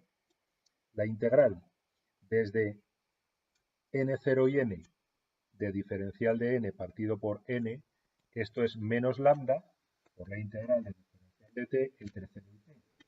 O lo que es lo mismo, me va a quedar que el logaritmo neperiano de n partido por n0 es menos lambda t. O, otra manera de verlo, tomando antilogaritmos, me va a quedar y despejando n es igual a n0 por e elevado a menos lambda t. ¿Cómo andáis de logaritmos, por cierto? Bien. Uy, qué alegría me dais, por Dios. Qué alegría que me dais. Es que lo de los logaritmos, yo, sobre todo con los chavales de bachillerato, siempre digo lo mismo. Siempre que hago una ecuación de esta, cuando este año no voy a dar ya clase a chavales de bachillerato. El año pasado tuve alguno, pero este año ya no. Siempre me dicen, oye, ¿cómo ha llegado a eso? Es que no lo entiendo. Y es que, claro, lo de los logaritmos y los antilogaritmos son los grandes desconocidos, yo creo que del bachillerato. Pero bueno. Total, dime. Sí, claro que lo dan, por supuesto que lo dan. Pero yo no sé por qué se les olvida o yo qué sé, el caso es que no lo entienden. Bueno, tenemos estas expresiones, ¿de acuerdo? O tenemos la expresión, si nosotros queremos hacer una gráfica, lo que tendríamos sería lo siguiente, teníamos algo parecido. Esto es que lo voy a borrar porque me había pasado yo una página. Tendríamos algo parecido a esto, veréis. Si yo represento directamente la actividad frente al tiempo, lo que tengo es una cosa de este tipo. Represento la actividad o el número de átomos radioactivos, como quiera, frente al tiempo, tengo una cosa de este tipo. ¿Vale? Ahora bien, si yo represento, según acabamos de ver, el logaritmo neperiano frente a t, si yo represento el logaritmo neperiano frente a t, lo que tengo es una recta. Una recta perfecta de pendiente negativa, porque fijaros que si yo despejo, lo que me encuentro es esto. ¿Veis? Esto es lo que me encuentro. Despejando de la anterior expresión, llego aquí. Y esto es una recta de tipo I es igual a B más P menos X. Es decir, donde la ordenada del origen, que es B, es el logaritmo de n0, y la pendiente, que es la tangente de este ángulo, la tangente de delta, por ejemplo, vamos a llamarlo así, pues va a ser menos lo que llamamos la constante de desintegración radioactiva. ¿De acuerdo? Esta es la ley. Siempre el doble número. Bien, vamos a definir lo que se llama el tiempo de vida media.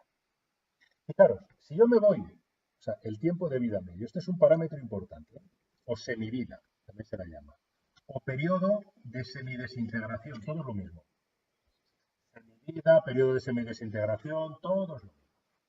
Entonces, esto se calcula de la siguiente manera. Veréis, si yo me voy a la ecuación integrada, que sería esta, es cómodo para averiguar la semivida, ya veréis. Yo la semivida la defino como el tiempo que pasa para que la cantidad inicial en un momento dado se reduzca a la mitad. Es decir, por definición, es esto, ¿verdad? Bien.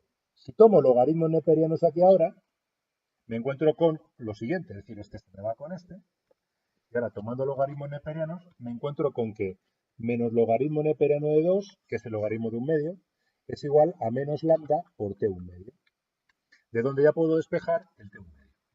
Hay una relación directa entre t un medio y lambda, y es el logaritmo neperiano de 2. Fijaros que es una constante. Es una constante como en cualquier cinética de orden 1. Esto en cinética, cuando estudiamos cinética, lo desarrollaremos un poquito más, porque es constante cuando es una cinética de orden 1. Nada más. ¿Qué significa esto? Esto significa que si este es n0 y lo divido a la mitad, aquí arriba, ¿sí? ¿Lo ves? Nada. Esto es lo que quiero que hagáis, ¿eh? Porque así primero me di cuenta de que estáis despiertos, que no sabéis dormir. Preguntadme, vosotros preguntadme, si no de vez en cuando yo os pegaré algún bocinazo. Porque tuve una vez un alumno de química orgánica de Alcalá de Henares, que estábamos conectados tres, dos chicas y un chico. Y el chico se me quedó frito, el tío. Y de pronto empezó a roncar. Empezamos a oír unos ronquidos, las otras dos chicas muertas de risa, claro, y yo le decía, no, no, no lo despertéis, no lo despertéis, tranquila, deja de dormir, hombre, deja de dormir. Hasta que al final se despertó de la pura risa que teníamos todos. Y el pobre chaval lo pasó fatal, y es que por lo visto había estado de noche en la facultad y se había acostado como a las 6. Y la clase la teníamos a las 10, total, que el tío estaba dormido. Pero completamente. Bueno, lo que os decía, si de n2, desde este punto yo paso a la mitad, llegaré a n0 partido por 4, ¿no? El tiempo que habrá transcurrido habrá vuelto a ser otro t1 medio, porque es una constante, ¿lo veis? Y si me voy a n0 partido por 8, lo mismo. Habrá transcurrido otro tiempo de vida medio. Es una constante. En una relación de orden 1 es una constante. Y por tanto, siempre que yo reduzca la mitad a partir de un determinado punto, habrá transcurrido un tiempo de vida medio. No tiene por qué ser el inicial.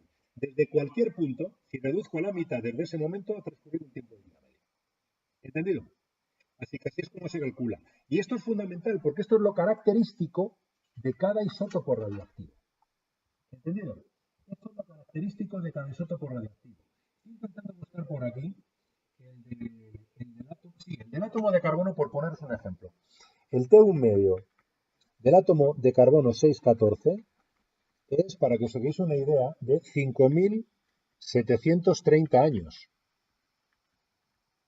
Este es el problema que tienen muchos isótopos radioactivos que son tóxicos para el medio ambiente, los que se generan en las centrales nucleares. Que la única manera, lo único que se puede hacer con ellos ahora mismo es encerrarlos en un sitio donde no hagan daño. Porque a veces tienen estos años o más de tiempo de vida medio. Es decir, pues imaginaos si tienen que pasar generaciones hasta que dejen de ser radioactivos. Imaginároslo, ¿no? Entonces, bueno, este es el tiempo de vida medio del carbono, el famoso carbono 14, ¿no? ¿Vale? Bien, esta es la semivida y así es como se hacen los problemas, tan fácil como utilizar estas fórmulas que habéis visto, nada más. Entonces, vamos a ver hoy ya, yo creo que esto ya nos va a dar tiempo a verlo y ya terminamos con esto. Y ya prácticamente hemos terminado la parte esta, porque queda por ver nada un pelín de reacciones nucleares, que lo veremos en el futuro, de reacciones nucleares, tenéis que ser una chorrada, porque como simplemente tenéis que procurar que se respeten los números atómicos y másicos, pues es muy sencillo. Veréis, vamos a ver el datado con carbono 14. ¿Qué ocurre? ¿Cómo es posible que podamos datar con carbono 14 nosotros? ¿Por qué podemos saber aproximadamente cuál es la edad de una muestra biológica? Eso sí, o sea, si lo queremos hacer con carbono 14, tiene que ser una muestra que tenga carbono, obviamente. Claro. Este método es general para cualquier isótopo. Es decir, si yo quiero saber la edad de una piedra, por ejemplo, de una piedra, asumiendo que se ha formado con la Tierra, no tengo más que medir de un determinado isótopo radioactivo que encuentre en esa piedra qué cantidad hay, qué actividad hay. Porque si yo sé cuál es la semivida de ese isótopo radioactivo, yo puedo saber qué edad tiene esa roca, desde el momento en el que se formó. ¿Entendéis? Igual. Lo que pasa es que cuando más utilizas para el carbono, evidentemente. Bien, ¿qué ocurre? Yo os decía antes que el nitrógeno en las altas capas de la atmósfera, el nitrógeno 714, recibe radiación del Sol. Recibe radiación muy potente, radiación solar, radiación gamma, radiación muy potente. Y se transforma en un isótopo radioactivo. Este isótopo radioactivo, vamos a llamarlo así. Este se incorpora en la atmósfera como CO2 radioactivo, junto con el CO2 normal. ¿De acuerdo? O sea que dentro del CO2 hay un CO2 radioactivo, evidentemente. Y este CO2 radioactivo se incorpora a las plantas. O sea que en las plantas ya va a haber, por ejemplo, glucosa. Cuando transforme el CO2, va a haber glucosa radioactiva, porque parte de ese CO2 es radioactivo y ese CO2 radioactivo lo transforma en glucosa. ¿Vale? Ahora resulta que esta planta se la come una vaca. Luego ya tenemos un animal con proteínas y glúcidos radioactivos.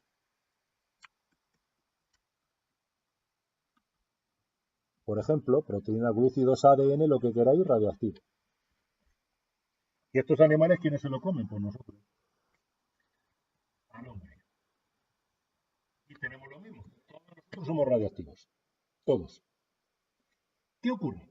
Ocurre lo siguiente, veréis. Cuando en vida, voy a hacer alguna gráfica muy general, mientras el animal está en vida, vive, tenemos dos procesos que son contrapuestos. Por un lado, comemos, ¿de acuerdo? Por un lado comemos, y por tanto, al comer, estamos ingiriendo más carbono radioactivo. ¿De acuerdo? Es decir, ingerimos carbono radioactivo. Carbono radioactivo. De forma de glucosa, cuando comemos, vaya. Pero por otro lado, el carbono radioactivo se descompone. ¿Por qué es radioactivo? ¿Qué ocurre? Que llegamos a un equilibrio. Es decir, durante toda nuestra vida tenemos un equilibrio entre estos dos procesos, que nos da una actividad aproximadamente constante de 15,3 becquerelios. No os asustéis, ¿eh? Somos radioactivos. Que no solo nosotros, las plantas, los animales, todo ser vivo sobre la Tierra tiene esta actividad. Porque claro, come más o menos carbono dependiendo de lo grande que sea. Y como la actividad depende del número de átomos de carbono que tengas, se va a descomponer también más o menos. Un elefante descompone más átomos de carbono que una hormiga, pero es que también come mucho más carbono. Entonces, claro, la actividad del elefante es la misma que la de la hormiga. Al final, el número de átomos radioactivos que se descomponen por segundo es el mismo en el elefante que en la hormiga. Bien, y eso ocurre durante toda la vida. Es decir, si vivimos hasta este punto, durante toda nuestra vida, tenemos una actividad de 15,3 desintegraciones por segundo, o sea, de querelios. ¿Vale? Bien. ¿Qué ocurre en el momento de la muerte? Exacto, en el momento de la muerte dejamos de comer. Entonces, si no ingerimos nada, solo ocurre un proceso, que es el de la descomposición. Y por tanto, a partir de este momento lo que tenemos es esto. ¿Veis? Es decir, a partir de después de la muerte, ya lo único que ocurre es la descomposición del carbono. Bien, entonces, si yo considero que esta actividad A0 es la actividad en el momento de la muerte, que es 15,3, viene un arqueólogo y se encuentra una muestra que tiene una actividad A y va y la mide fácilmente. ¿De acuerdo? No tiene más que aplicar la ecuación. Es tan fácil como decir ahora, A es 15,3 por e elevado a menos 5.730 años por t. ¿Y este tiempo qué es? El tiempo que ha transcurrido desde la muerte del animal. ¿Entendido? Este es el tiempo que ha transcurrido desde la muerte del animal. ¿De acuerdo? Hay problemas por ahí, que he visto algún problema puesto. Se ha encontrado en tal sitio, se ha encontrado un papiro. Un problema con un papiro. Se ha encontrado un papiro. Un papiro. El papiro, evidentemente, es material biológico, está hecho con celulosa. Entonces, se ha encontrado un papiro del antiguo Egipto, se mide la actividad y la actividad es tantas becquerelios. Determina si pertenece o no a la dinastía de Ramsés III. Y entonces, claro, te dan como dato, el faraón Ramsés III vivió en el año 3000 a.C. Claro. Entonces, ojito, ojito, porque tú te encuentras el papiro ahora. Pero el papiro ha tenido que estar ahí los 3000 años más los 2000, 5000. O sea que tú tienes que contar todo el tiempo hacia atrás. Este tiempo te tiene que salir como 5000 años para que fuera de la época de Ramsés II o tercero. ¿Entendéis? Así es como es el tema. Este fue el método que utilizaron también para la famosa y celebérrima Sabana Santa. La famosa Sabana Santa de Turín. ¿Conocéis la historia? La Sabana Santa que está en Turín y que se supone pues que es el sudario que cubrió a Jesucristo después de crucificado. Y que aparece una especie de silueta, con determinadas técnicas han visto una silueta que realmente parece no solamente una persona crucificada, es que da la imagen que todos tenemos de Jesucristo crucificado en base al imaginario, ¿no? Entonces, pues, bueno, siempre ha existido la duda, porque se encontró, pero siempre había existido la duda, ¿no? Y se hizo, después de muchísimas reticencias y muchísimos problemas que hubo, se hizo el análisis por carbono 14. Y el análisis por carbono 14 se eligió unas fibras de lino, porque es de lino, y no dio el resultado esperado. No dio el resultado esperado, o sea, no dio que perteneciera a la época de Jesucristo, sino muy posterior, de la Edad Media en concreto. ¿Qué puede significar eso? Pues no lo sé. Yo os digo que el datado de carbono 14 tiene muy poco error cuanto mayor sea el periodo de tiempo que se analiza.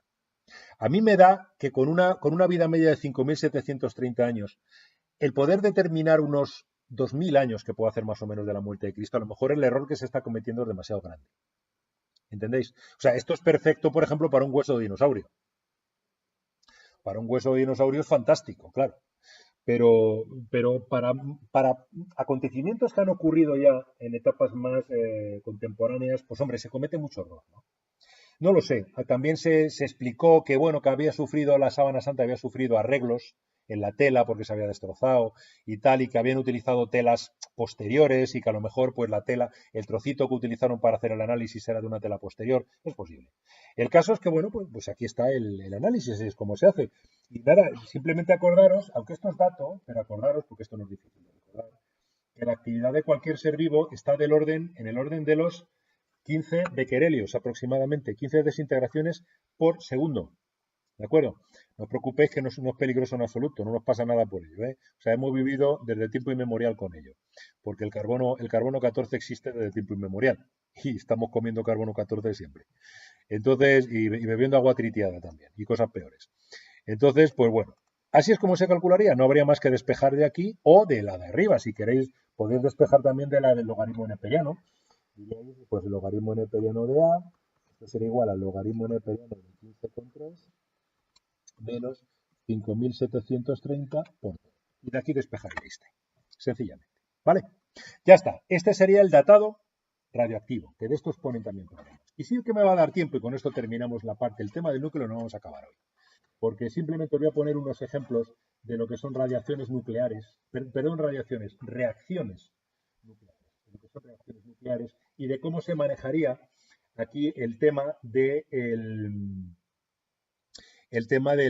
los balances de masa y carga, ¿no? Que es muy sencillito, ya lo veréis, ¿no?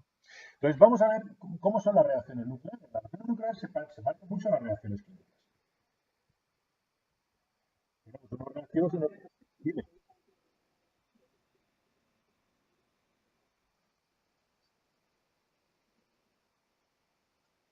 No, no es que se parezca, es que se dice que es una cinética 1. O sea, a ver, mira, no verás, cualquier fenómeno que disminuya proporcionalmente a la cantidad de cosa que está disminuyendo es de orden 1. Por ejemplo, la eliminación de un fármaco. La eliminación de un medicamento que tú te tomes y que se elimina por la orina, por ejemplo, es 1, es fase 1, perdón, es orden 1. Es decir, la velocidad de eliminación te depende de la cantidad de fármaco. Cuanto más fármaco tienes, más rápido se elimina. A medida que el fármaco va bajando, la concentración se elimina más lento. ¿De acuerdo? Aquí es igual. Cuanto más, si tú partes de una muestra que tiene muchísimos átomos radioactivos, hay muchas desintegraciones por segundo. A medida que va bajando, porque se van descomponiendo, cuanto menos queden, más lento es. Claro, porque van quedando menos. Sencillamente, es lógico. Siempre que ocurra eso es orden 1. ¿De acuerdo? Siempre que sea proporcional al número de cosas que se están descomponiendo es orden 1. Bien, reacciones nucleares. Aquí las hay de muchos tipos. Las hay de muchos tipos. Veréis, por ejemplo, una reacción nuclear puede ser, pues, nitrógeno 714. Esto es lo que descubrieron la hija de Marie Curie. ¿Cómo se llamaba? Ay, no sé si era Elena, era Irene Joliot. Irene. Se llama Joliot porque el marido se llama Joliot. Irene Joliot. Curie. 2,4. Por ejemplo, imaginaos una partícula alfa. Aquí yo os digo que se desprende un protón. Esto es lo que yo digo. Bueno, ¿qué más hay? Estos son los problemas que os van a poner. ¿Qué incógnita hay aquí? Bueno, vamos a ver. Lo que está claro es que aquí se me tiene que formar un X. Un X. Se tiene que respetar, conservar tanto Z como A. Se tiene que conservar Z y A. Entonces, si aquí tengo 8, 9, perdón, y aquí tengo 1, evidentemente lo que se me ha formado aquí tiene que tener 8. Y si aquí tengo 18 y aquí tengo 1, lo que se me ha formado aquí ha sido algo que tiene 17.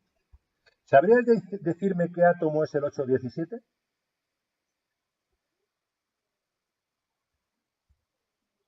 Número atómico 8. A ver, tenéis que tener la tabla periódica. Oxígeno. Vamos a ver. A ver, quiero que hagáis lo siguiente. Tenéis que tener, no digo que la tengáis ahí a mano, es que la tenéis que tener grabada en la frente. Por lo menos los elementos más. Mira, yo os aconsejo que hagáis lo siguiente. Esto me lo aconsejó mi profesor de química de bachillerato, que terminó siendo muy amigo mío, con mucha relación después. Un tío genial. Por él estudié yo química. Me deslumbró el tío. Me decía, mira, tú tienes que tener un póster de una tabla periódica, que yo lo tengo aquí para mi hijo, aunque luego no me ha hecho ni caso el tío. Pero bueno, tú tienes un póster con una tabla periódica enfrente de tu cama. Y todas las noches, antes de apagar la luz, le echas un vistazo. Tarde o temprano se te queda. Bueno, pues necesito que la tengáis en la frente. Porque no podéis dudar. O sea, no ya es que os den datos o no os den datos. Es que hay veces que para interrelacionar y para sacar conclusiones tenéis que saber qué elementos ha formado. Entonces, eso tenéis que tenerlo muy trabajado. Sobre todo los elementos pequeños. No os quiero que me digáis cuál es el elemento 71, evidentemente, ¿no? Bueno, si me lo decís, fantástico. Mi hijo llegó a aprenderse la memoria, ¿eh? Ya no se la sabe. Pero bueno, este es el oxígeno. Si yo os digo, ahora, si os diera la masa de todo esto, podríamos saber si se desprende energía o no. Yo aquí tengo que sí que se desprende energía. Entonces, ¿qué ecuación podríamos hacer aquí? Aquí podríamos decir lo siguiente. ¿Cuál es el defecto de masa? El defecto de masa va a ser la masa del nitrógeno más la masa del helio menos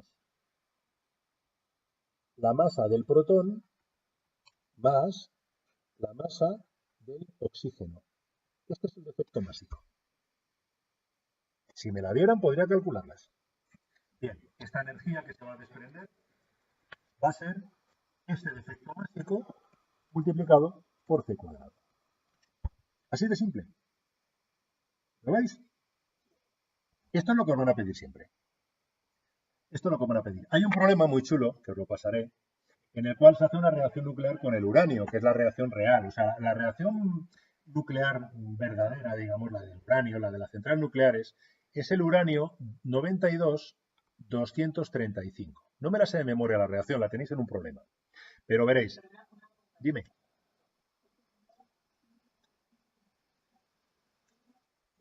Eso es.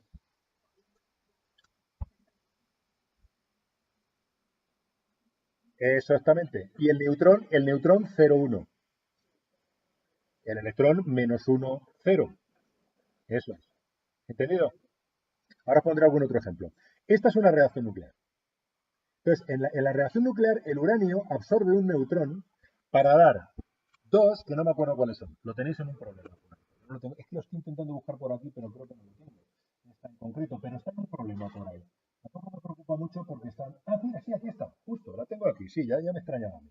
La tengo aquí. Esta luego la vais a encontrar en un problema. Si no, está una parecida. Veréis. Más el neutrón y da estroncio 38, 90. El uranio absorbe un neutrón y se rompe. Xenón 54, 143. Fijaros que estos dos átomos ya son estables. ¿Lo veis? Están por debajo del plomo. Estos dos núcleos son estables. No se van a seguir desintegrando ni por beta más, ni por beta menos, ni por alfa. Pero ojo, a lo mejor sí por gamma. Cuidado, porque a lo mejor llegáis a uno de estos núcleos excitado. Y luego se desexcitaría por radiación gamma. ¿De acuerdo? Bien, más un número determinado de neutrones. Este es el problema. Muy fácil, evidentemente. ¿Verdad?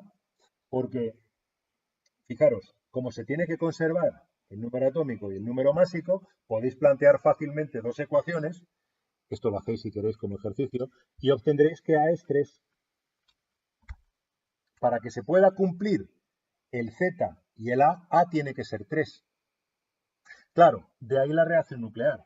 Es decir, si tenéis un uranio, le hacéis reaccionar un neutrón, os da dos átomos más pequeños y tres neutrones. ¿Qué es lo que pasa? Que cada uno de estos neutrones puede volver a reaccionar con otro uranio. ¿Veis? Y aquí tendremos ya una reacción nuclear. Aquí tenemos una reacción nuclear. Porque este, cuando reaccione con este y con este, volverá a soltar dos de estos más otros tres. Este volverá a soltar otros dos de estos más otros tres, ¿lo veis? Y este volverá a soltar otros dos de estos más otros tres. Y cada uno de estos tres con otro uranio. Consecuencia que tenemos aquí una bomba atómica. Esto es una bomba atómica. Esto ni que lo pare. Porque daos cuenta de que junto con esto, se me olvidó ponerlo y es importante, que se desprende energía. Energía, porque aquí hay un defecto másico. Ay, perdón, no quería hacer esto. Quería seleccionar. Aquí hay un defecto másico más energía, que no lo he puesto.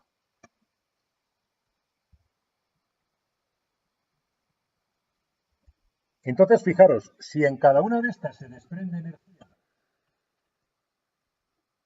y esto sigue, esto ni que lo pare. Esto es una reacción en cadena. ¿Qué es lo que se hace en una reacción nuclear? En una reacción nuclear, lo que se hace es esta misma reacción, pero se le meten al reactor nuclear unas barras de cadmio. El cadmio tiene la característica de que absorbe neutrones.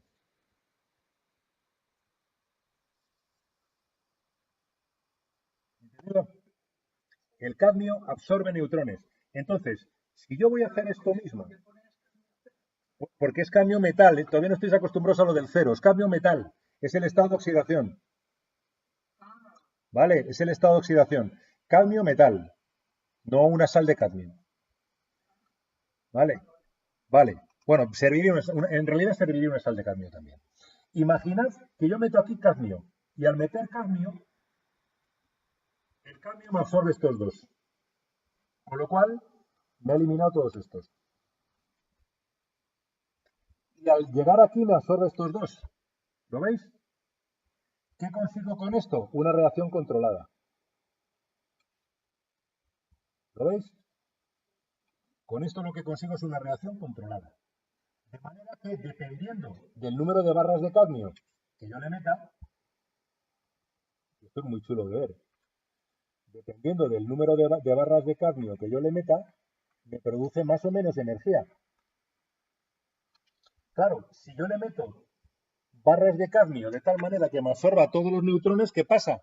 Que no produce energía, la central está parada. No, el grafito también absorbe, sí. El grafito también se utiliza para eso, sí. Entonces, ¿qué pasa? Que si le meto todas las barras, la central está parada. No hay reacción nuclear. ¿Cómo se arranca una central nuclear? No, una central nuclear se arranca retirando poquito a poquito las barras. Entonces, a medida que las barras se van retirando, el uranio 235 de manera espontánea entra en reacción nuclear. ¿De acuerdo? Entra en reacción nuclear. Y entonces es cuando empieza a producirse. Si se separan más barras, se sacan más barras, hay más reacción, hay más energía, pero hay más peligro. Entonces, claro, por eso se controla, la energía nuclear de esa manera se controla con las barras absorbedoras de neutrones. ¿Vale? Os preguntaréis qué pasó en Chernobyl, por ejemplo.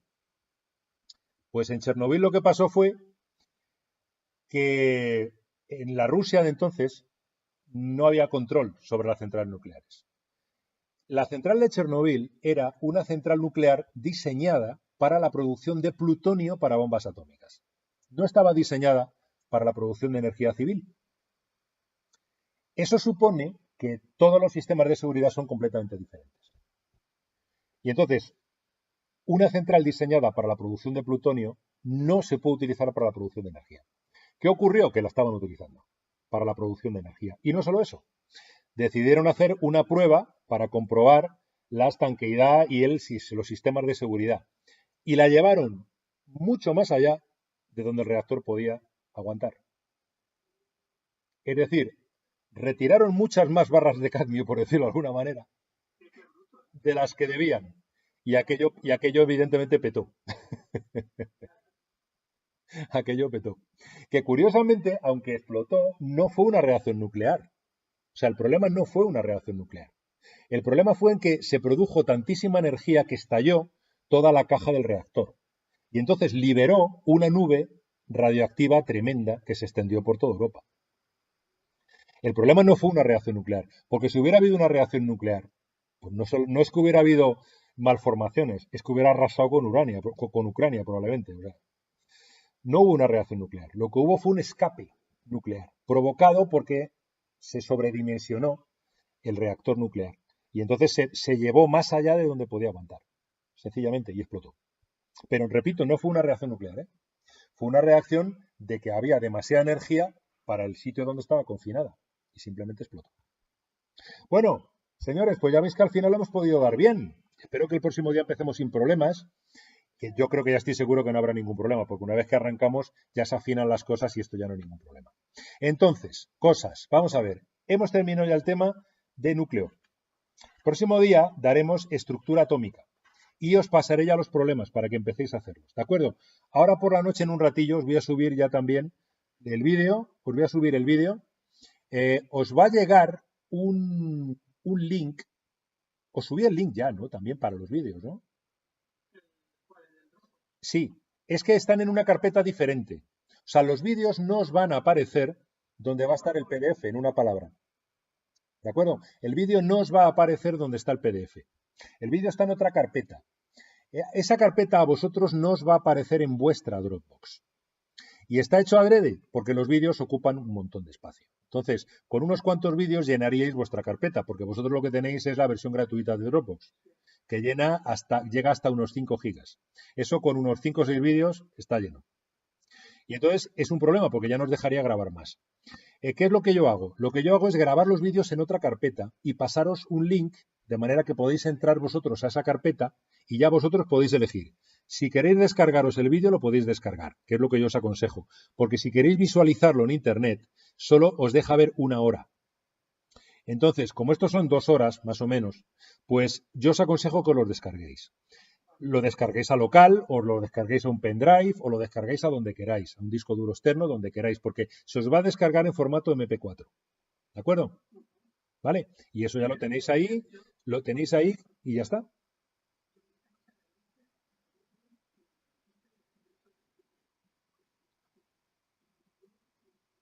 Creo que no sé si yo creo que por WhatsApp os envié también el de los vídeos. Echar, yo creo que os lo envié perdonad, voy a cortar el vídeo y ya seguís.